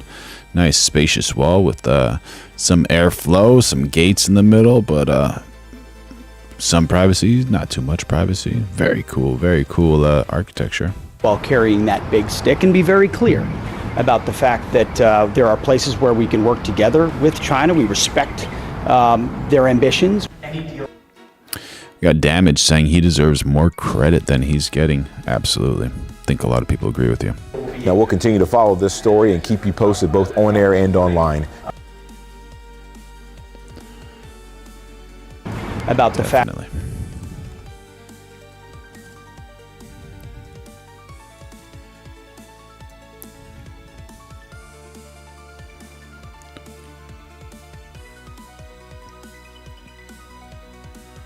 Meteor fragments, they dropped into Cape Cod. A mystery no longer. We now know what caused that very loud boom heard all across our region yesterday. NASA says it was a fireball breaking up in the sky above Very cool. Very cool. Didn't see that before. Massachusetts. And as it split apart, they say it released a massive blast of energy. NBC 10's Erin Logan spoke to people about what they saw, what they heard. She has more tonight from Plymouth. Whether in person or on social media, people are continuing the conversation about who felt the boom and who was actually lucky enough to get a glimpse of the fireball. Oh yeah, you see that? Dash cam video from a driver in upstate New York capturing the mysterious moment Saturday afternoon. The falling meteor, 3 feet wide, according to the American Meteor Society, which explains that boom. That's crazy. Yeah, right above the telephone pole. You saw that? Many may not have seen it, but certainly felt it. NASA said when the meteor breaks up, the energy released is estimated to be 300 tons of TNT. First thought it's an earthquake if you felt the rumble. Security cameras from all over eastern Massachusetts capturing that loud noise. Even being in southern New Hampshire, you heard it there, and as you said, you hear people in Boston saying they heard it, and a lot of people complaining about the noise, like what is that? But a meteor, that's absolutely insane. NASA says fragments of the meteor landed into the middle of the Cape Cod Bay. The agency got more than 70 reports from several states, even parts of Canada. The viewership is limited by weather. Saturday's overcast skies is likely why people from this area didn't experience the vision like the upstate New York driver. That's kind of amazing to have that be able to be seen there. Yeah, very cool. Very cool. Now, what's even more questionable is, can we do anything with those certain meteor minerals or create something amazing from it? And then it fall here in the bay or wherever it fell. We reached out to the U.S. Coast Guard. We're told there are currently no plans to search for debris from the meteor in the Cape Cod Bay. In Plymouth, Aaron Logan, NBC 10 Boston. Zach says it was a Chinese atom bomb. My goodness, W's in the chat for a woman who looks like a woman. And I don't know if it was a Chinese atom bomb. You never know, man. You never know. My video on the expose of the fraud in Minnesota is the most viewed video ever by a creator, longer than 10 minutes than anybody other. Oi Oi says, 5th cataclysm incoming. Enjoy the show, people. This only happens every 26,000 years. Then we start over. Be kind to each other. There you go. Love each other. Make sure you love your family. The Lord loves you. By the way, we're going live every day of 2026. Make sure you like, subscribe, turn on those notifications, become a member, throw in a super chat if you want. Other than the name of Mr. Beast. Altogether, it did around 500 million views. Who do you think were the main people who signal boosted the video and brought it into that true viral orbit? Elon Musk, who shared the video. JD Vance, he shared the video. You had the Attorney General. Well, she actually didn't share it. She reacted to the video a few days later. Literally, quite frankly, every account on X saw that video instantaneously. Health and Human Services, they froze all funding to childcare inside of Minnesota, and then they're asking for businesses to prove that they are legit businesses before they give tax dollars to these businesses that are not really businesses. As far as that main center that you visited, the Leering Center. Leering, aka Quality Learning Center. Yeah. Was there ever any kids there in the first place? No. So that daycare center, it's been operating fraudulently. It's actually had over 90 violations over the past few years. And the day that I went there at 11 a.m. Their operating hours are from 2 to 10 p.m. they're now saying, and that's actually not legal. So you said you went there at 11 o'clock in the morning? Maria Sinclair says, no more parties, just Americans for each individual candidate. Stop division. Yeah, that would be great if we could stop division. Well said. Yes. And their operating hours are between 2 and 10 p.m.? Allegedly. But if that is true, would it have made sense that you didn't see any kids there? Yeah, it would have made sense if I didn't see children there. Either way, whether I was there when kids were supposed to be there or not, why are all the windows boarded up? Or why are all the windows blacked out? Why is there no phone number that leads to anywhere? These businesses are supposed to be operating to serve. Yo, Waffle Jackson, how you doing, buddy? Children. People should be able to check in their child there and their children into these daycares. It's literally impossible. Did you see some of the footage released by CBS Minnesota affiliate station that showed kids entering and exiting the facility? Yeah, the one on the ABC. Mm-hmm. Yeah, so that one received over $1 million. It's licensed for 40 children. CBS, I believe, they go in there the day after I had posted my video. Obviously, they're gonna have children there when they're getting all this heat. I take my kids here, 2 o'clock to 10. Yeah, that's.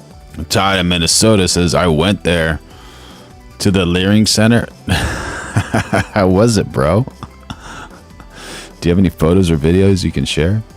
It's a lot of kids inside. And same thing at that daycare. Why are all the windows blacked out? This is a daycare. Why can't a lady just give me a paper to enroll a child? This door is locked. This facility is licensed for 40 children. Well, I guess maybe I'm just trying to think from all perspectives and help you clear up some misconceptions. Yeah. I mean, I figure like if you're going with a camera and like 3 or 4 dudes, some of whom are like larger security looking guys, some have all right, Todd, let me check it out. Had face gaiters on. Maybe there's a fear that there's like something weird going on, or it just seems unfamiliar and they feel like they don't want to let you in. Yeah, they might feel that fear, but if they're operating legally, why would they have anything to fear? And the neighbors around it said they have not seen a child there for 8 years. If you go on Google Maps right now, you can actually see the images of the daycare progress over the past few years. And starting in 2021, the door is boarded up from the image from Google Maps. So I think like if you show that, it's actually pretty crazy to see. And then they moved the building and they cut open a door on the backside of the building as well, where they had a quality learning center.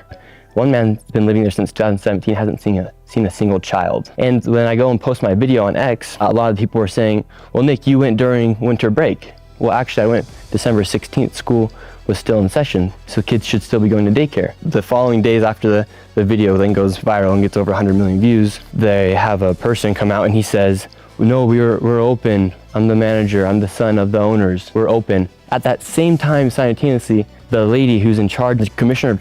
Yeah, I don't see it there, Todd. Children of Minnesota says the daycare closed. Mr. Rick says, Nick Shirley is a beast. Absolutely, buddy. Closed a week ago. Quality Learning Center, which Brown says permanently closed last week. While we have questions about some of the methods that were used in the video, we do take the concerns that the video raises about fraud very seriously. So I filmed my video, daycare is allegedly open. Then a few days later, the lady says that the daycare was closed, while that guy is outside telling people that the daycare. Dude 8632 says Nick Shirley is fake news. How is Nick Shirley fake news? Please explain. Open. I mean, it seems like that learning center has had a serious history of violations. Quality Learning Center, yes. Yeah, going back to 2020. Yeah, it's literally not a daycare.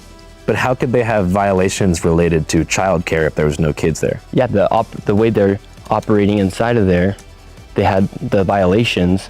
Those people are not able, they were operating fraudulently inside that daycare. But fraud would mean there's no kids, but the violations relate to like poor safety conditions that put the kids in danger. And so why would they be operating, and why would Minnesota continue to be giving them millions of dollars if they're receiving all these violations? That seems like a really valid question. Yeah. Why do you think Minnesota would be giving a daycare center with so many violations so much money? Well, that same man at Quality Learning Center who was saying that they were open after the commissioner was on a live stream saying they were closed a week ago was all. Eric Klein says Nick admitted to finding nothing. Finding no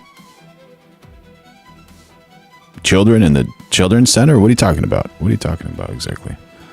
Also partying with the mayor of Minneapolis. Is the manager of the infamous Learning Center in Minneapolis also one of the guys that was dancing in the back of Mayor Jacob Frey's election victory video? The one that went super viral where he thanks his constituents in Somali for re-electing him last month?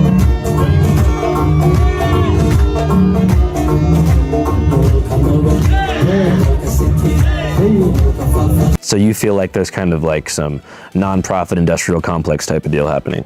For sure. And the agenda is just for people to leech off the government and get free stuff? 81% of the Somali population inside Minnesota is living off welfare, and 89% of the fraud being committed. There you go, United States citizens. You're paying for 81% of Somalians in the United States. All of your tax dollars. Paying for 81% of those Somalians. Inside Minnesota is by the pirate dance. So what do you think the solution to something like that is? Go freeze the funding. Each business can then prove if they are legit, and if they can't, cut the funding. And so far, no business has sent any information to the HHS showing that they're legit as of today. They've had 3 days to do it. They haven't been able to prove it. They haven't even tried to make the effort to show that they're a legit business. First it was closed, then it was open, and now we've confirmed it's closed again. That's all after the owners recently rejected allegations of stealing taxpayer money. Do you trust America? Mr. Good Citizen jumping in on chat saying Philadelphia and the surrounding suburbs are the first place settlers settled. That's where I'm from. There you go. Got some first-hand experience right there. We're going live every day of 2026. Make sure you like, subscribe, turn on those notifications, become a member, throw in a super chat if you want. America and the government specifically to handle our taxpayer funds correctly and properly if they have access to more of them? No, I don't think any of us should. I mean, just last year alone, over $120 billion were misplaced. So you have a general distrust in the government? No, I don't have a distrust necessarily in the government, but do I think we should trust the government 100%? No. It's kind of like having faith. Like, do you want to have faith in that God's real? Yes. When we die, will we for certain know exactly where we're going? You kind of walk with faith in a way where you hope that the people that you elect are going to work for your best interest. Do you know for certainty that the best thing is happening inside the country? Every single time you pay taxes, it's going to go to the place that needs it? No. But on that case, do I feel certain that I know where I'm going to go when I die because of my faith? Yes. But does that mean that it's going to actually happen? Who knows until we pass the other side. So, and then another thing is, we as Americans, how should we feel comfortable knowing that there are daycares receiving millions of dollars while some families are paying upwards of $70,000 a year for their children to be going to daycare? Did you ever hear about the Amy Bach case? The white lady? Yeah. Yeah. Amy Bach acknowledged the government has proven fraud among meal sites and vendors that she sponsored under Feeding Our Future, but that it was others, not her. If you look at the probe that began in 2023, as far as like COVID era, scamming and different types of fraud, there's been over like 60 convictions and millions seized from the fraudsters who took the money away. Yeah. But you feel like the state hasn't. David knows audio. Explain yourself. What do you mean? What do you mean by that? And y'all looking for ways to abuse minorities. Typical YouTube people. Abuse minorities. Oh, abusing minorities, like abusing the Somalians by taking away their scammed tax dollars that they scammed from the United States citizens. Is that what you're talking about? 81% of these Somalians are scamming United States citizens. Hasn't done enough. Well, Tim Watson. By the way, we're going live every day of 2026, so make sure you like, subscribe, turn on those notifications, become a member, throw in a super chat if you want. Said they've been stopping the fight fraud since 2019, 2026, and they're still having millions of dollars being stolen, billions of dollars. Breaking political news out of Minnesota. Governor Tim Walz, who of course was the Democratic nominee for vice president in 2024, has ended his re-election bid for governor. This comes as pressure has been growing around this widening welfare fraud scandal. We've got conspiracy theorist right-wing YouTubers breaking into our daycares, demanding access to our children. What in the world? What a way to flip it, dude. What a way to flip it. All right, so with all the scams and all the monies those Somalians are making, what's his cut? What's his cut? Because this is absolutely ridiculous. No one should be okay with fraud with these scammers. And this guy's trying to throw right-wing YouTubers under the bus. Who is this guy, man? This is just unreal. Vivid. You go of 7 for food. Thank you for the 2 jewels. Appreciate it, buddy. That's Tampon Timmy. Oh, Tampon Timmy. Come on, bro. Change your tampon. You're getting paid too much by some fraudsters, allegedly, because you're just spewing absolute garbage right now. By the way, we're going live every day of 2026. Make sure you like, subscribe, turn on those notifications, become a member, throw in a super chat if you want, and join in on the best chat in the world. We have the best chat in the world. So I've decided to step out of this race, and I'll let others worry about the election while I focus on the work that's in front of me for the... I don't know. Is that for me, Todd in Minnesota? Is that what you're talking about? Next year. I have quite literally saved America millions of dollars. That's why you saw the mainstream media attack me instantaneously after I exposed $100 million. Okay. Yeah, you said if it's not his business, then it's not your business either. But you're gonna opinion anyway. Typical. Actually, if you're a United States citizen, it is your business because you're working. You have your blood, sweat, and tears, and you have your hard-earned coin, that hard-earned dollar, and you need to pay taxes. And a percentage of that taxes is going to these Somalians who are not working. They're just cashing cashing in, and they're living longer than anyone. Why are they living longer than anyone? Because they're taking those government benefits, and they do not declare when they are extinguished. So not just them, but so many people are stealing United States tax dollar monies. So if you are actually in Minnesota, you should definitely have an opinion on this as well, because you want to support some Somalian fraudsters, buddy. In fraud. Why would they not go investigate the fraud? Why would they investigate the person who investigated the fraud? Where does that $100 million figure come from specifically? Yeah, so you had all the daycares. With the daycares alone, you had millions of dollars in fraud. And then inside of the home healthcare businesses, they were warehouse-styled and industrialized buildings where you had 14 of the same healthcare companies all working within the building, and they could not even give you a rate. We know how expensive healthcare is, and they're giving these companies millions of dollars. And the man David, who's in my video, he's the one. There we go. Peterman jumping in the chat saying, see your issue is that you are taking everything Shirley is saying as if he did even one tiny bit of actual investigative journalism, which was proven over and over that he did zero research at all. You see him right here at this frame I paused. He's doing some investigative journalism right here. He's got a team of people. He goes and he does investigative journalism all the time, as far as I know. Like, he's walking through the streets and seeing these Africans who are selling, you know, fake Louis Vuitton purses and those types of things. He's there with on camera. He's doing the work. One who has the statistics and has the numbers on how much these businesses were operating. It is far worse than anybody can imagine. You heard it's 7 to 10 billion and maybe more, and now what's he doing right now? Is this investigative journalism?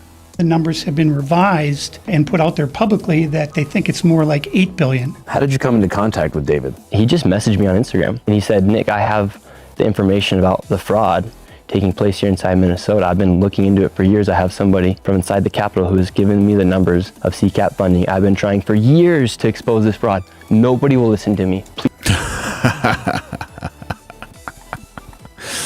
Todd jumping in the chat saying, the person who knows nothing about investigative journalism claims someone else does not know anything about investigative journalism. Well said. We're going live every day of 2026. Make sure you like, subscribe, turn on those notifications, become a member, throw in a super chat if you want. Please give me a call. Has he shown you that data?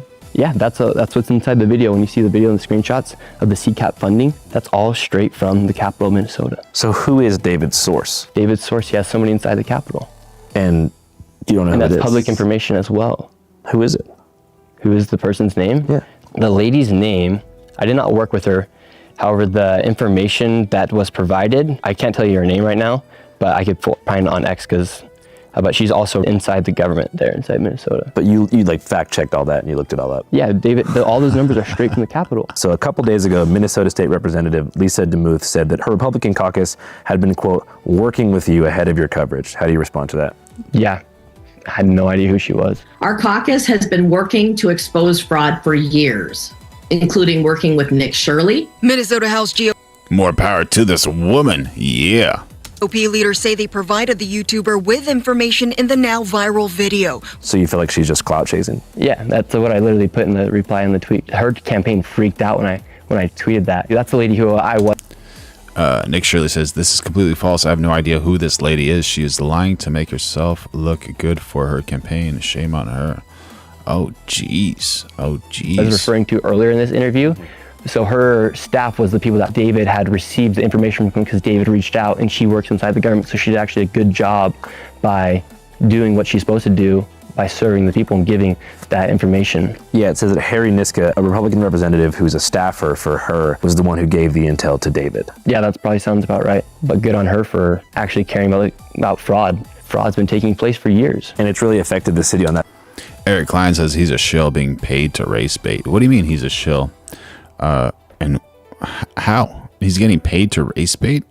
Is he being racist against Somalians? Is that what you're trying to say? I'm trying to understand you. A big of a level to the point where people like David are feeling it? Yeah, because what they knew is Minnesota is not Minnesota anymore. As far as immigration goes? Immigration goes, fraud. They just released a new thing where they're giving people 20-week leaves for work leaves, and they've also raised property taxes. Oh, is that what it is? If you do not agree, then you are a racist, according to Todd in Minnesota. Meanwhile, you have billions of dollars, quite frankly, literally billions of dollars over the past few years going to fraud. It's not a hyperbole, it's fact. Government has shown that upwards of $9 billion has gone to fraud. I would vote for anybody but Tim Walz inside that state of Minnesota. Yeah, definitely. I'm glad you cleared that up because, you know, it's like the same reason.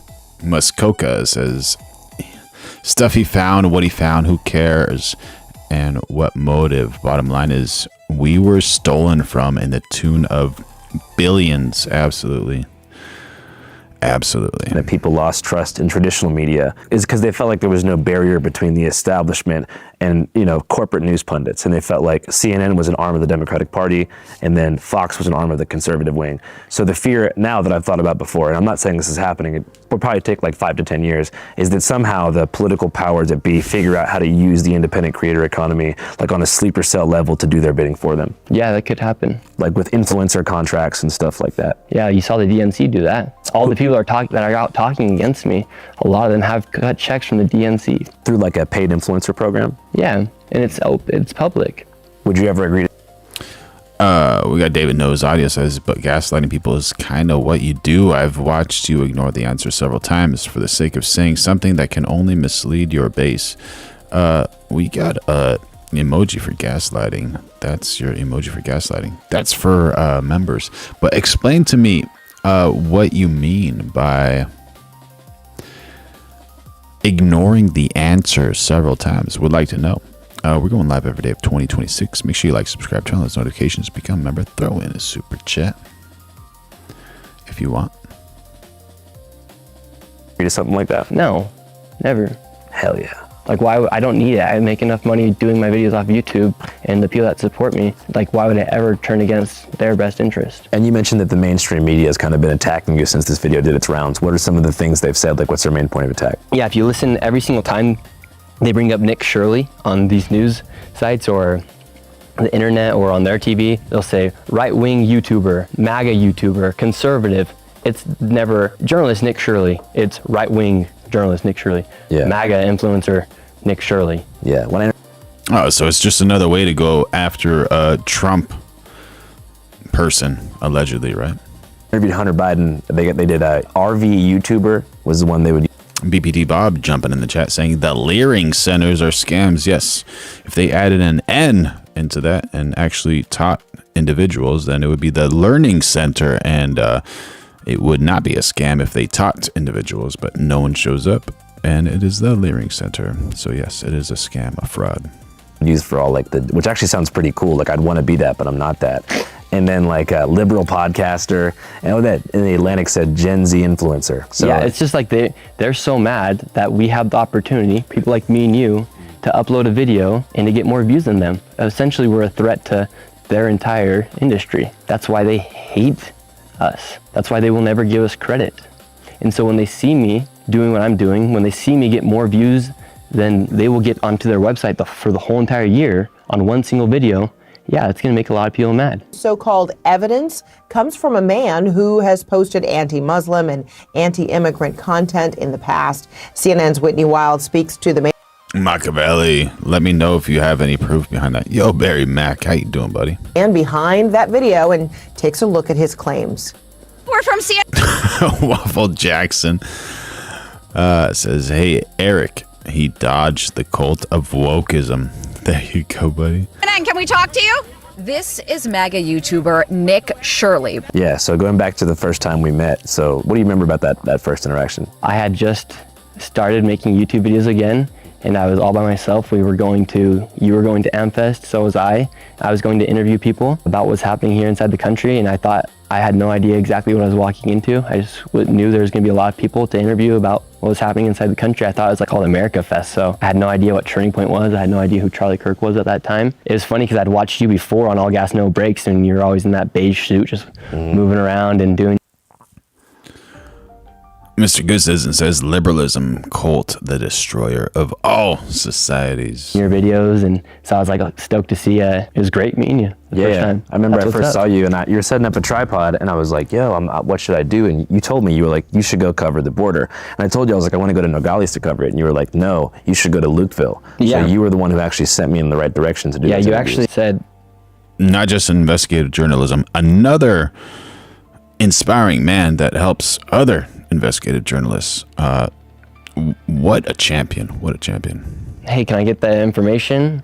I'd love to do something with you." I sent you the information, then ghosted me right after. Well, now the whole world's going to know that there wouldn't have been a border video without my guy Nick right here. It's the truth. It's the truth. Was that, so you said you had just started making videos in 20... Rob J. Wilson says his reports were picked up by every news agency after this story broke. So pretty sure that's an investigation. There you go, buddy. There you 2023. But had you done interviews before that? Yeah, so I had actually started, I've been doing YouTube since 2017 when I was a sophomore in high school. I started just wanting to have fun with my friends, and I started watching YouTubers, and I saw kind of like the lifestyle they lived, and I was like, oh, I'm fun. I like to have fun. I'm creative. I can be entertaining. I could do YouTube. Like a lot of us think when we're in high school, like how many discussions have you had with your friends where you're just like, bro, that could be us. You know, most YouTubers wouldn't come in here. David knows audio. Send me a link on the Discord. I'd like to see it, buddy. And capture this because of political stuff. You know what? I don't care. We're out here, baby. Like and subscribe. Let's go back to the young Nick Shirley. Where'd you grow up? Yeah, so I was born here in Utah, spending a lot of time with my family, friends, playing football, basketball, soccer, track, you name it. Sports was my entire life when I was younger. True American life. Yeah, true American life, going to church, getting decent grades, having fun, hanging out with friends, riding your bike around. And you said the church, what kind of church? Yeah, so member of the Church of Jesus Christ of Latter-day Saints. Is that the same thing as Mormons? Yeah, but we don't call ourselves Mormons now. Because of South Park? No, it's just we're not Mormon. We don't follow Mormon. We follow Jesus Christ. So we actually want people to refer to us and know us as members of the Church of Jesus Christ. So Joseph Smith is not a prophet? No, he's a prophet. In addition to Jesus? Jesus is a savior. Oh. Okay. He's also a prophet, but he's also our savior. He's your savior, he's my savior, he's everyone's savior. Thank you. So what do you think is the main thing people get wrong about LDS? We're Christians. We're just people who love God and love Jesus. And yeah, we do follow higher standards. No drinking, no smoking, no sex before marriage. Go to church on Sunday, follow the 10 Commandments. Follow the Bible. We follow the Bible. One of your earliest videos that you now deleted was about some of those loopholes. Oh yes, about soaking. Have you ever thought about soaking here at BYU? No. Because there's a lot of misconceptions on that, and that's not right. Soaking's not right. Is it real though? I interviewed people at BYU, and they might have said it was. So you think it counts? Yeah, oh, 100%. 100%. Wow, the rumors are true. Kids here at BYU actually do soak. They soak and they hump. Definitely. I think that's like my biggest advantage, that I don't really have many vices, whether it be pornography, whether it be alcohol, whether it be cigarettes, whether it be vapes, whether it be nicotine. That stuff doesn't tempt me. And you feel like living a clean life that way gives you like a journalistic superpower that allows laser focus so you can just become a content machine? No. It's kind of what you're doing. Well, that's just who I am. But I mean, I feel like if you drank and partied and stuff, you might not be able to make as many videos. Well, if I drank and partied, I wouldn't be able to show up to my job at McDonald's. You'd probably be able to hold down a McDonald's job if you had some years. But if you're referring to being on time and all that stuff, and I'm talking about the sheer volume of content you've been able to produce over the past year. I'm a highly functioning person. Yeah. Congratulations. Thank you. Aside from the recent stuff, what pieces have you been most proud of since I last saw you at Turning Point USA? I'd say my Brazil videos, those were very awesome. John Church jumping in the chat saying, sweet baby Jesus loves us all. There you go. Into the favelas, that was an experience that I can't even believe favelas are real after going there. Because I came this close to dying in the bottom of a destroyed house on the top of Rio's biggest favela. When you say close to dying, like there was a gun in your face? Yes, and if I didn't pay the man, I would have died. You think so? 100%. Peterman says, you don't seem to understand. His investigations are on the status quo of they are eating the cats and dogs. There ended up being absolutely no evidence at all. JD Vance admitted he made it up. I'm not seeing this. I'm not seeing any of this that you're talking about. But there is actual proof that there's no gas in the gas stations in Brazil, and that there's no children in the Leering Center. So, and Barry Mack says cat actually tastes good. There you go.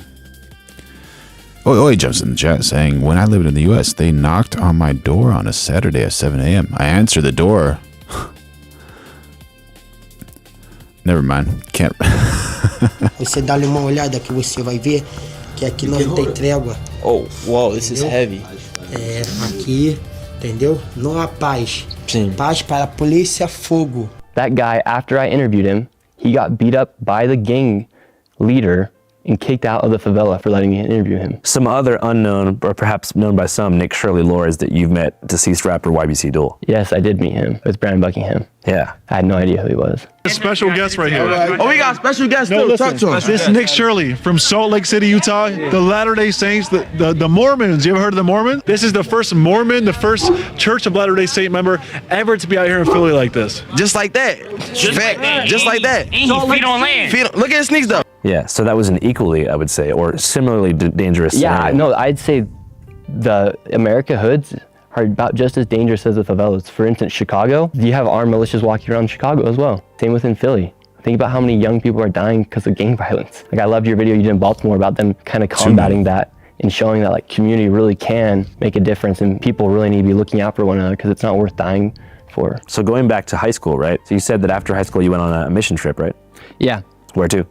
Chile, Santiago. Is that where you developed fluent Spanish? Yeah, I actually was fluent in Spanish when I was younger. When I was here in Utah, when I was growing up, I was in a Spanish margarine program from kindergarten to 4th grade. Spoke Spanish fluently, moved to Washington. Similar to you, moved up to Seattle area. I didn't practice my Spanish anymore, I lost it. Decided to go on this mission thing for our church, and they sent me to Chile, Santiago, and I learn Spanish again. What's the purpose of a mission trip? Yeah, you're there to go share the gospel, the restored gospel of Jesus Christ, and to teach people about Jesus and give them the opportunity to come into Christ, and if they want to follow, or if you just want to teach them about Jesus, that's all you're supposed to do. At what point did you start to really take political interviewing seriously, and why did you dive into that realm? Well, I think when I started seeing people get trafficked into the United States from the border and started seeing mass.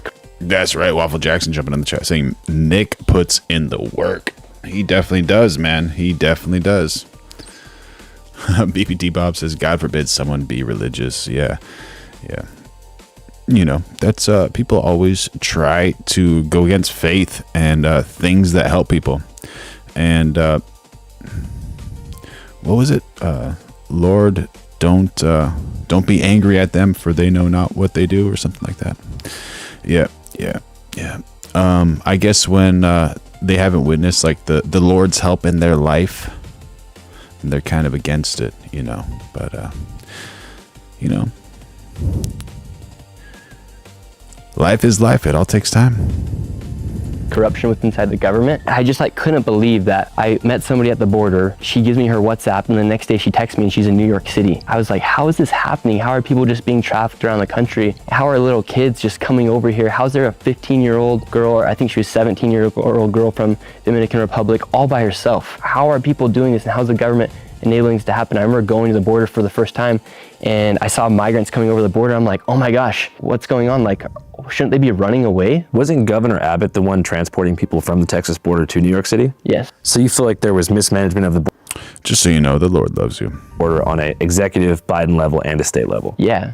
And I think like Governor Abbott, that was his way of like saying like, F you to the sanctuary cities, and for the Democrats for just accepting and letting this happen, saying, okay, well, we're not going to deal with it. You guys go ahead and deal with it. And we'll give them bus ticket to get out of our state or city. So you feel like migrants kind of became political pawns for the two parties in America? Yeah, well, we all know, like, obviously it was because they wanted to vote. Fill the swing states, fill the big cities. We would have seen what was going to happen, but thankfully Trump won. And how do you think Trump's doing so far this term? I think Trump's delivering, especially on crises like the border. I think that's been the major win of this election. Right now, you're not seeing illegal migrants come into the country. Me and you both did videos at the Lukeville border. We spoke with migrants. That was the most inhumane thing that I think America's seen in years, as far as letting people be trafficked into the United States and then bringing them into the system, making them rely on the government, not giving them working visas, putting them inside of shelters, busing them all around the country. Families were separated. Thousands of children went missing. But the government was literally trafficking children into the United States, trafficking people. Oh my God, so bad. incentivizing them to leave their houses in Colombia, leave their house in Ecuador, and then to come to the United States, and you're living in a shelter in New York City. So is it true that gangs are You want to bring those types of people into your city? You want to share a room with that guy? inside of the Roosevelt Hotel?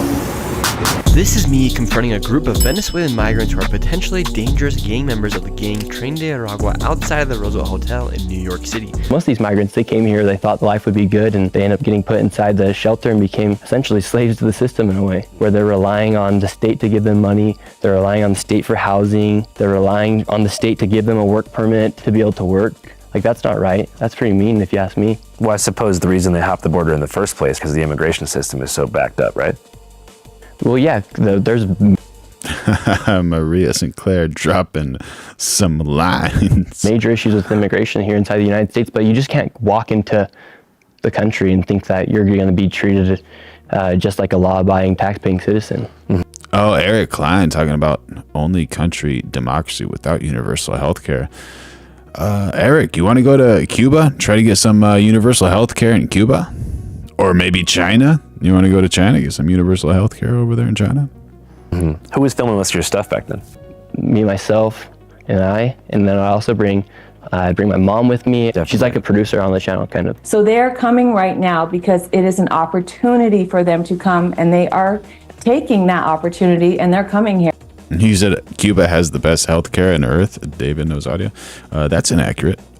Nick Shirley just went to a Cuban hospital. They did not even have lights to turn on the lights inside the hospital. And to perform surgery, they have to wear a light on their head, a little LED light, because there's no lights inside the hospital.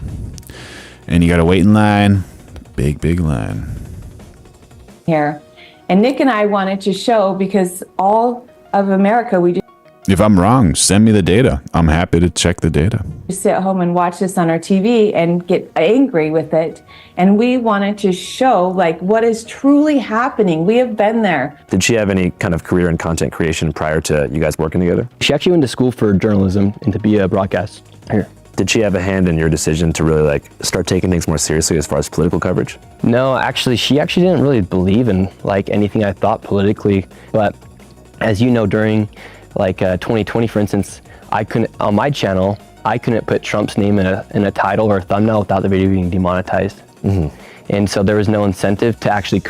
Muskoka 1981 says, I am 45 years old and the Canadian healthcare system has gone to S-hit in my lifetime.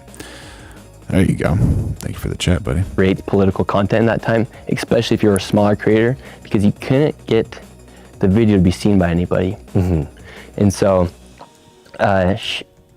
you couldn't really make those videos. And then when I did get back from that mission, I could then make videos on politics, and the censorship kind of got lifted because of Elon Musk buying X. People hate on Elon Musk, but they don't understand like what he actually did by buying X. Because of him, you're actually able to post stuff on YouTube and not have to worry about being censored or worry about not being able to get the video monetized. Yeah, if you can't get your video monetized, you can't make your videos. And so I think what Elon did really did change the shape of our society. Because then you also saw other platforms like Rumble follow, Facebook, they lifted their censorship, YouTube lifted their censorship. So without Elon Musk, none of that would have been possible. Was there a part of you that was wondering why the Trump administration and various allies promoted your expose so hard when they did? I think it hit the heart of every American being able to see that their money that they pay for taxes is going to fraud. People like to talk about how our money is going to other countries or how it's being used wrongfully, but people can't actually see it with their eyes. And that was one of the first videos ever where people could see that people were abusing the system and Raymond Garlic jumping on the chat saying, a friend who married a Cuban lady has been to Cuba a few times. He has left a lot of gifts for his in-laws in Cuba because they are poor. There you go. Taking dollars from the United States citizens, and they're actually not operating a business. But I mean, there you go. Oi, can't read your chat, buddy. I'm just talking about if you look at Google Trends specifically, like the phrase Somali fraud was borderline non-existent. It just so happens to really kick up through your piece on December 16th. Yeah. Which is the exact same day that the Trump administration and Kash Patel released the redacted Epstein files list that by all people was seen as like a disaster with hundreds of pages of blacked out stuff. Was there a part of you that was curious if maybe there was people in the GOP who chose to signal boost your piece as wide and far as possible? Yeah, so Canada still has universal health care, but access has badly deteriorated. In many places, people are paying with time instead of money. There you go.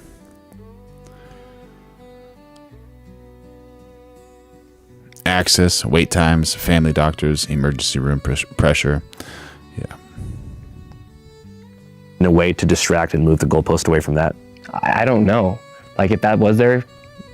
Yeah, so Canada's system protects people from medical bankruptcy, but it increasingly fails them on speed and access. Like, yeah, healthcare is free, but if you can get it, I need to go on vacation. I'm going to the Bahamas. See y'all later. If that was their initiative, it probably worked pretty well.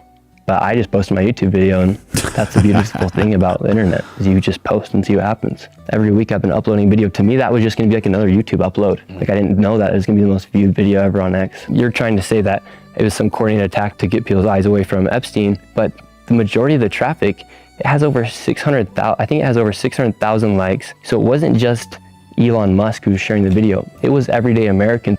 BPD Bob jumping in the chat saying, if we leave NATO and those European countries need to start fending for themselves, all that free healthcare is going to go out the window. Same with Canada. There you go. What do you think, chat? Agree or disagree? By the way, we're going live every day of 2026. Make sure you like, subscribe, turn on those notifications, become a member if you want, throw in a super chat if you want. Keep this channel alive and enjoy the best chat in the world. And who were showing that video because they're sick. Hey, what's up guys? Channel 5 Live reporting here from the new mobile editing studio. So statewide fraud is a serious issue. Defrauding people is bad and not cool whatsoever. And I tend to think that it's a good thing when citizens and citizen journalists put elected officials under a magnifying glass and figure out what the frick is going on. But before most people get the raw facts and data, the narrative is already being shaped. By who, you might ask? Both sides of the mainstream media. And to be honest with you guys, nobody is immune to algorithm-driven political hypnosis. So before we put boots on the ground, we like to get informed. Using what, you might ask? Ground News. Ground News is a dope-ass news aggregate that compiles stories from all across the political spectrum and of Utah, where Nick Shirley's hiding out. Like, what are they known for? Africans? No, Somalians. Well... Say the thing that's on top of your head. Captain Phillips. Yeah, exactly. But I'm also an American who doesn't know any Somalis. Well, actually, I grew up with a few in Seattle, but I'm not like very in tune with the culture. Yeah, and so why is 89% of the fraud happening inside Minnesota by Somalians? Yeah, and why have a... User TT jumping on the chat saying universal healthcare comes with universal doctors. No, thank you. No, thank you. Apartment complexes in locations inside of Minnesota, white people have been pushed out. White people? Yes. Inside these apartment complexes, you will not find a white person living inside of Cedar Riverside, for instance. Where'd they go? They got pushed out. Like to low-income areas? They got pushed out of, I don't know where they went, but they're not there. Cedar Riverside was originally housing for the College of Minnesota. There's a bar there called Palmer's Bar. It used to be a staple for Minnesota. However, the Somalians inside of Cedar Riverside made complaints that Palmer's Bar was too loud. They literally changed their state flag to be more like the Somalian state flag. Flag in Minnesota, Tim Walz said their other flag was racist, and he called people like me white supremacist for talking out against the fraud that's happening inside of his state. He's been talking about fraud since 2019. How do you feel about the way the, I guess, liberal side of the mainstream media has characterized the reporting? They're defending fraud. I'm showing people what's happening. I showed it exactly how it is, as it is, and then now they're defending fraud. Even if one of these businesses is operating, why should any American be happy or be satisfied with daycares ran by all Somalians receiving millions of dollars? And out of the population of Minnesota, I believe it's around 5.8 million. You have not seen one single Minnesotan say that their child was inside those daycares. I've seen a couple interviews with people who are saying their child was in the daycare. Who are they? Somalis. Yes. Why isn't any other white people, black people, Mexicans, Asians, why aren't they saying, oh, these aren't fraudulent daycares? Wasn't it a predominantly Somali area? Why are all the daycares inside of Minneapolis? There's white people, there's Mexicans, there's Asians, there's everybody inside Minnesota.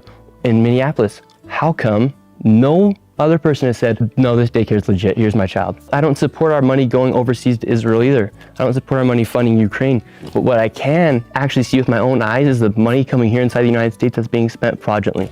People don't understand that. What do you think is the biggest thing you risk doing this type of work? People dox me, there's death threats. I have 24/7 security right now because of how crazy people are mad at me for exposing fraud. What are some of these death threats? Like, what do they say? One person sent me a photo. You can grab it from my ex and put it on the screen. He said, this is going to be you on April 27th on the side of a highway. And it was a photo of a man with his head decapitated in a trench. Another person openly said, tick tock, Nick's Shirley's time's coming. Why are Democrats calling me a white supremacist for talking against fraud?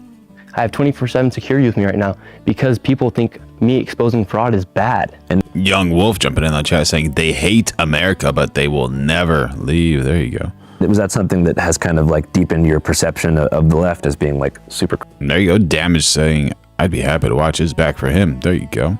Some support for Mr. Nick Shirley. Crazy and messed up. Yeah, I just think everything they say they're the party of peace, party of acceptance. Meanwhile, they call people like me fascists and Nazis. Yeah, they call me a fascist. Meanwhile, they won't let me speak. One lady. A fascist? Maybe he's fast at doing interviews, fast at finding fraud. He's a fastest. All right. Very fast, very fast. Maybe he just misunderstood. They're just saying he's a fast journalist. She came up to me, she took her shirt off, started jumping all over me, and she said, I say black. Did you see him? He's like, no. Oi says, yeah, they will never leave. The welfare is too good. W's in the chat for oi. Lives matter. Say Black Lives Matter. I said all lives matter. She said, get out of here, white boy. Like, what they're saying does not make sense. Black Lives Matter. My life matters too. No, it doesn't. Well, I think it was probably, it hits a little different now than it did back in the middle of 2020. But even then, all lives matter. Yeah. That should not be a hot take. Yeah, but the conversation was... There you go. What a good question. You know, like, of course, Black Lives Matter. All lives matter, right? But if you say Black Lives Matter, does that mean that all the other lives don't matter? So is that racist in itself? You know, like only Black Lives Matter? Very, very curious thing, you know. Perspectives, very interesting, you know. Specifically about like police brutality in black communities. Okay, cool. All lives matter still. I just can't fathom how people can... There's nothing wrong with saying all lives matter. And it's true. I agree with him wholeheartedly. Every single life matters. You matter, and the Lord loves you. Side with people who have gone so far left to the point where they call people like me a fascist or Nazi, or they think the take all lives matter is controversial, or they think that when somebody gets deported, when they've been here. There you go. Black lives make America great again. Black lives and MAGA. There you go. That's cool. Here illegally is a controversial take. It's going to CCOP. How did you end up?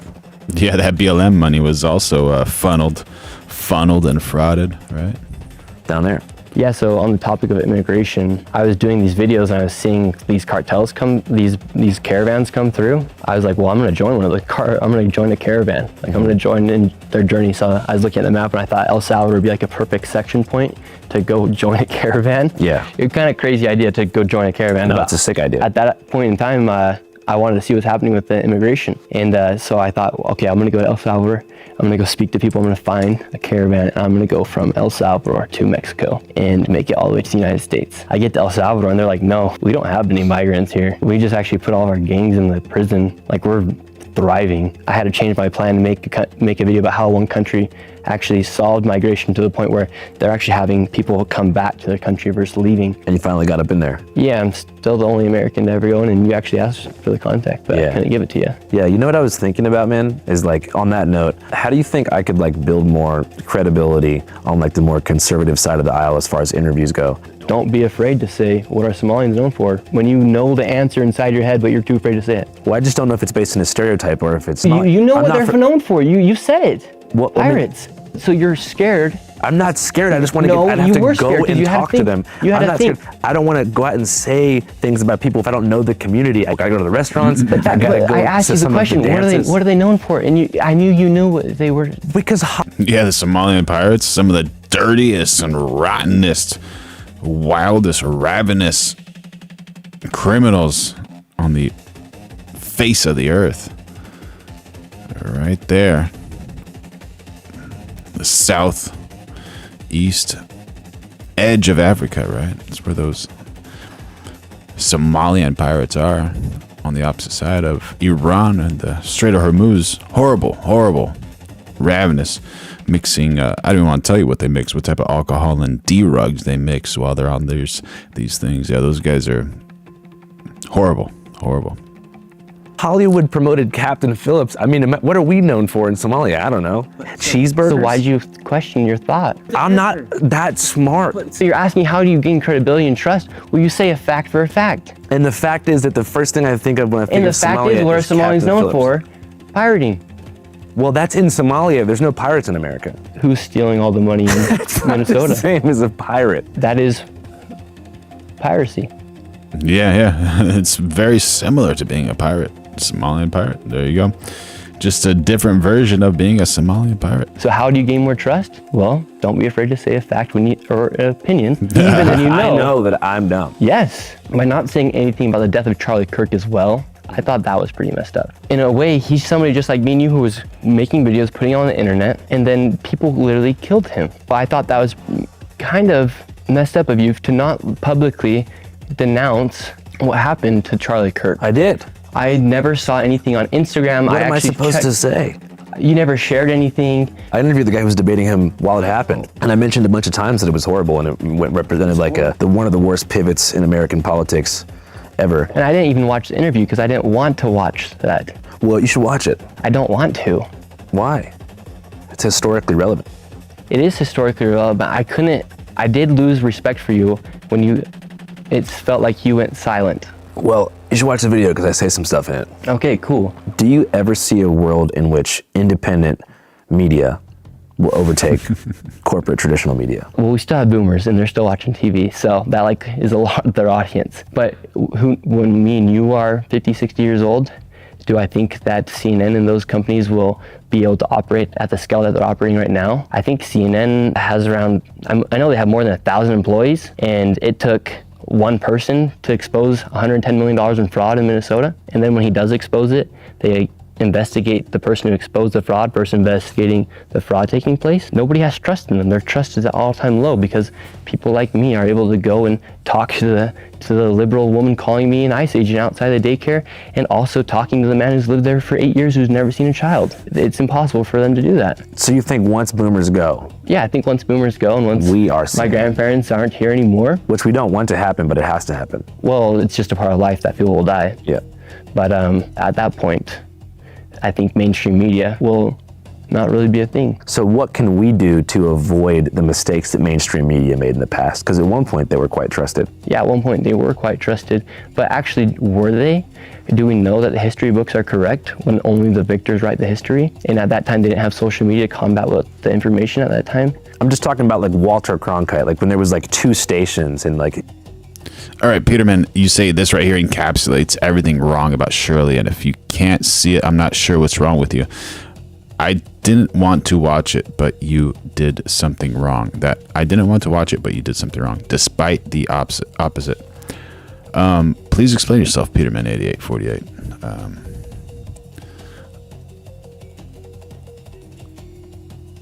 Please do. I want to see exactly what you mean with this part, because I know it's right here. The times that it was horrible, and it represented like one of the worst pivots. Killed him. I thought that was anything about the death of Charlie Kirk is piracy. So how do you gain more trust? Well, don't be afraid to say a fact or an opinion.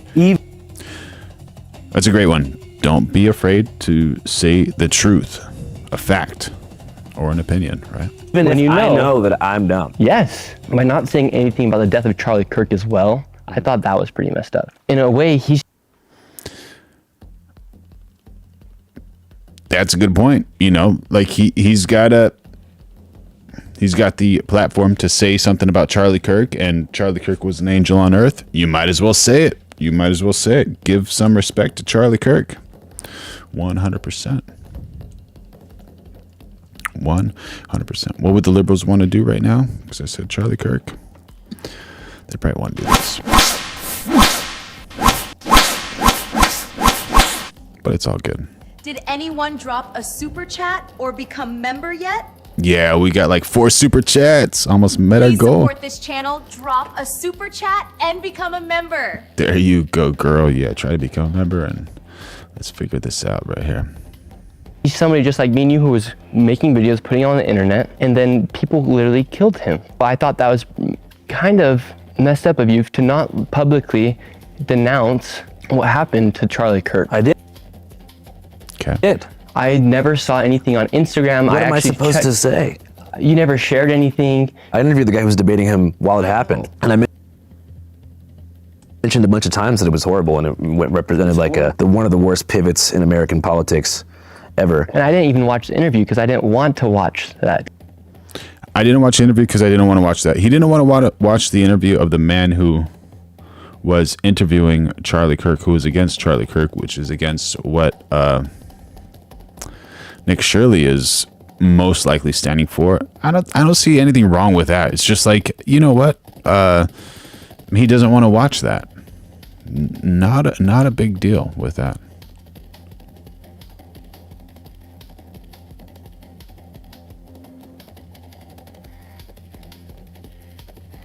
Well, you should watch it. I don't want. Okay, I see your point.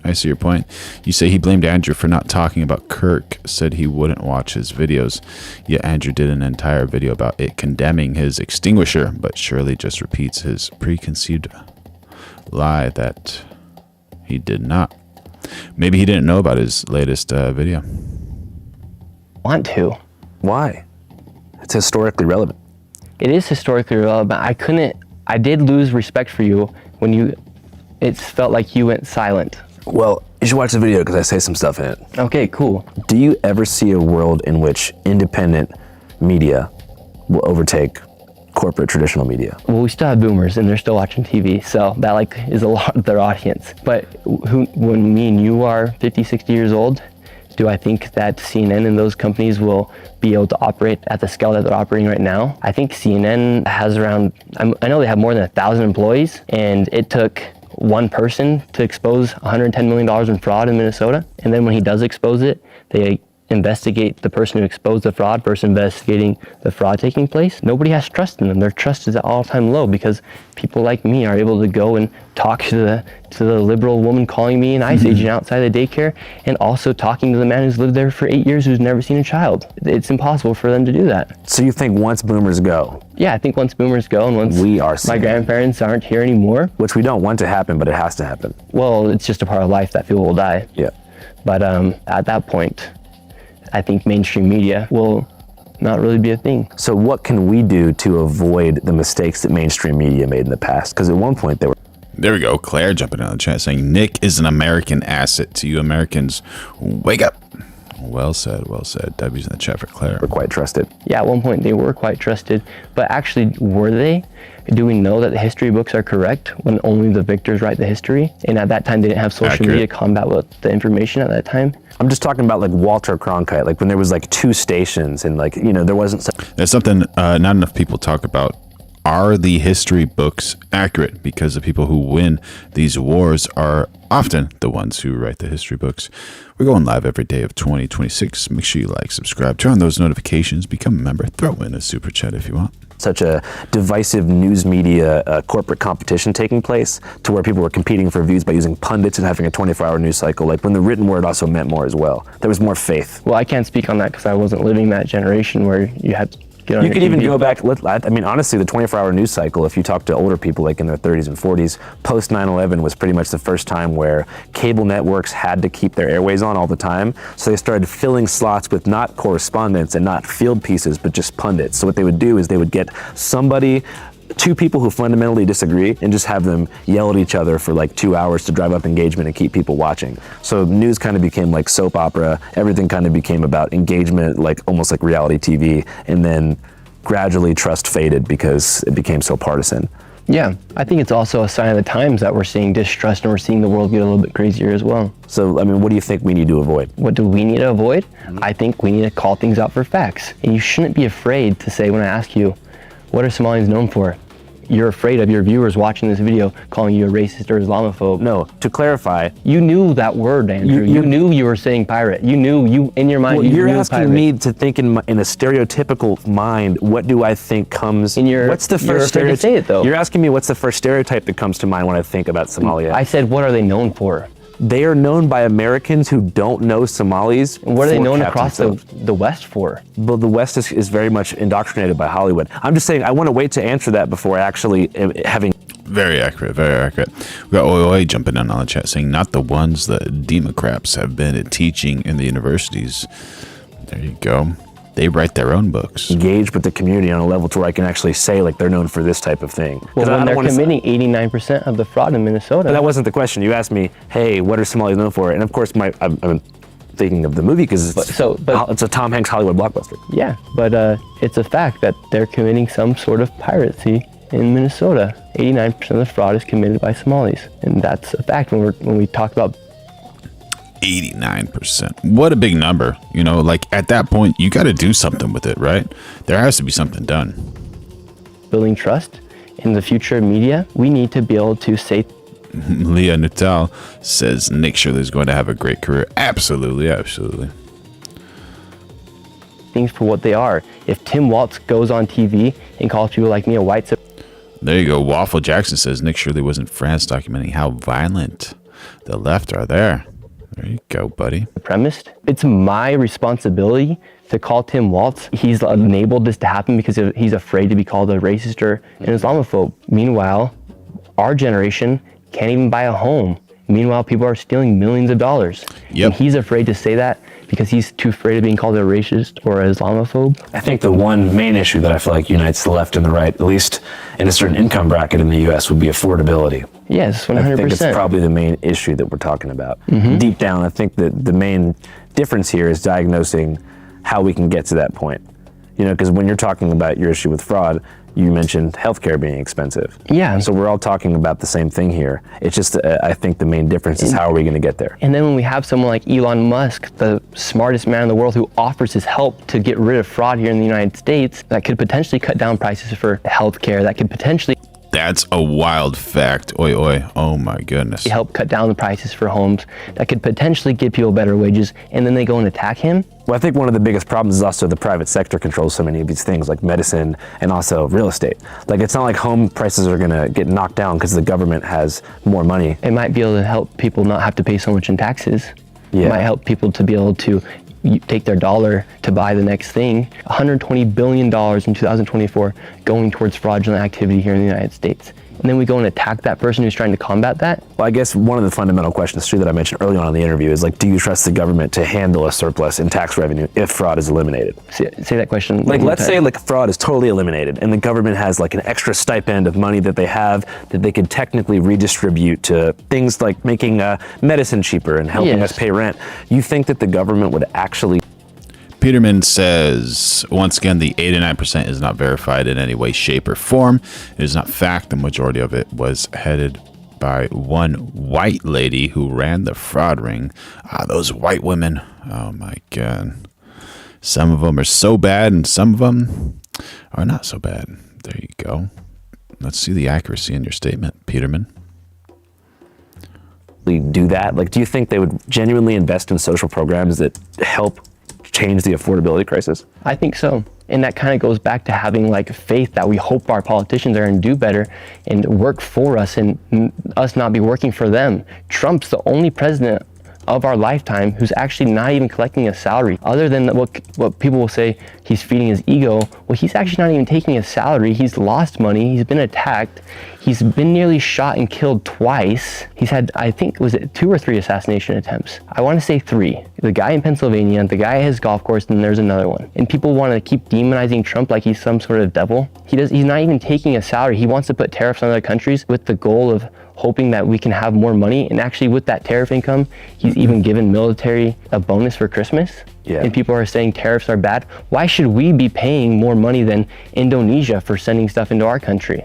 That's a good question. So, but it's also like, if Trump's cutting all these different social programs and stuff, who's to say that if he had more money, he would reinvest in the people? He's not. For instance, when people say he's cutting out funding for food stamps, he's telling people, all right, you're on it for this amount of time, but you need to be showing that you're trying to get off it. Trump is actually incentivizing people to go make a better life for themselves. He's even giving children, he's showing kids how to invest money at a younger age through the stock accounts he's created for them. Michael Dell, the owner of Dell, he gave each child like, I think $250 so they can see how to invest their money. Right now you're seeing more people who actually have the power to make a change in America than ever before get involved in the politics, and not because they want to, but because they've been forced to.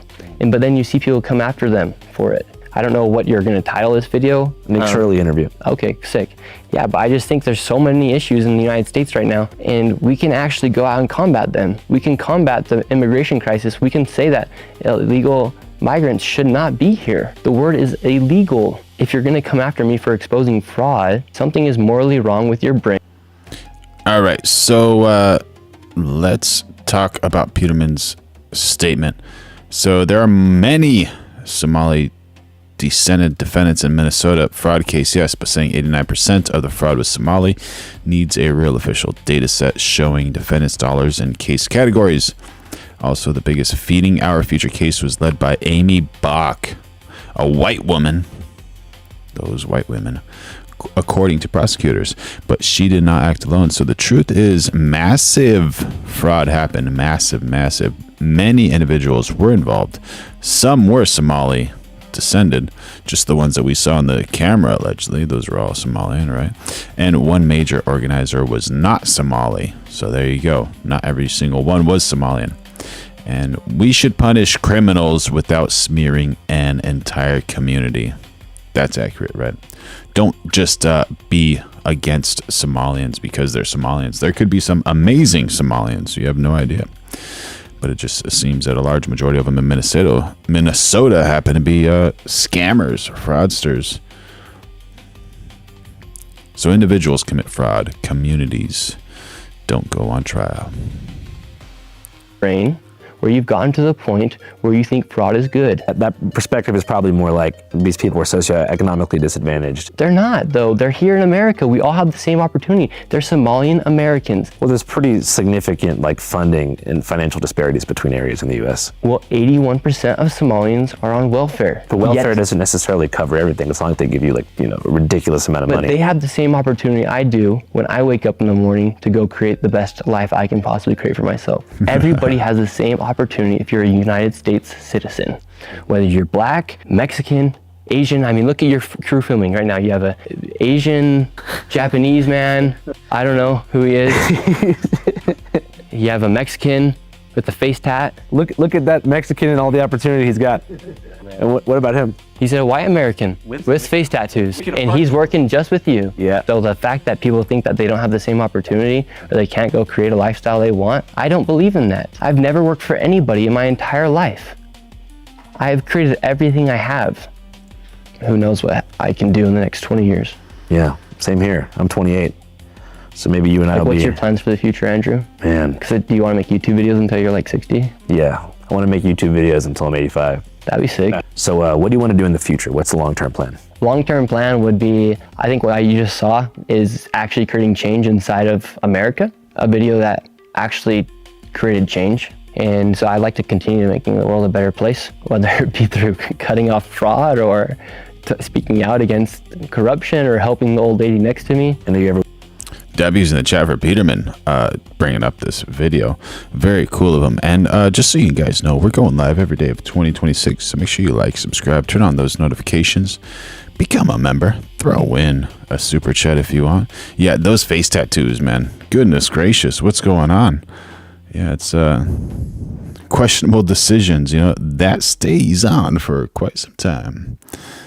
Ever worried the Matrix will come for you if you continue to accrue power and influence? Well, they are. Like, when you say Matrix, like I think that's like the mainstream media or people, but like, who do you think the Matrix is? I think it's the C-suites of the corporations that own the major news channels. Yeah, I mean, they can try, but that's why I think it's so important that we have platforms like X. Say the mainstream media hates you, you can still make a business off of people who support you. Is there any coverage that you regret at all? Yeah, there actually is some coverage that I think I've messed up on, or not that I necessarily messed up on, but maybe not have been totally informed, which is hard because when you're making a YouTube video every single week, you just can't be like the expert on every topic. So there was a time when I went to Ukraine and I made a video.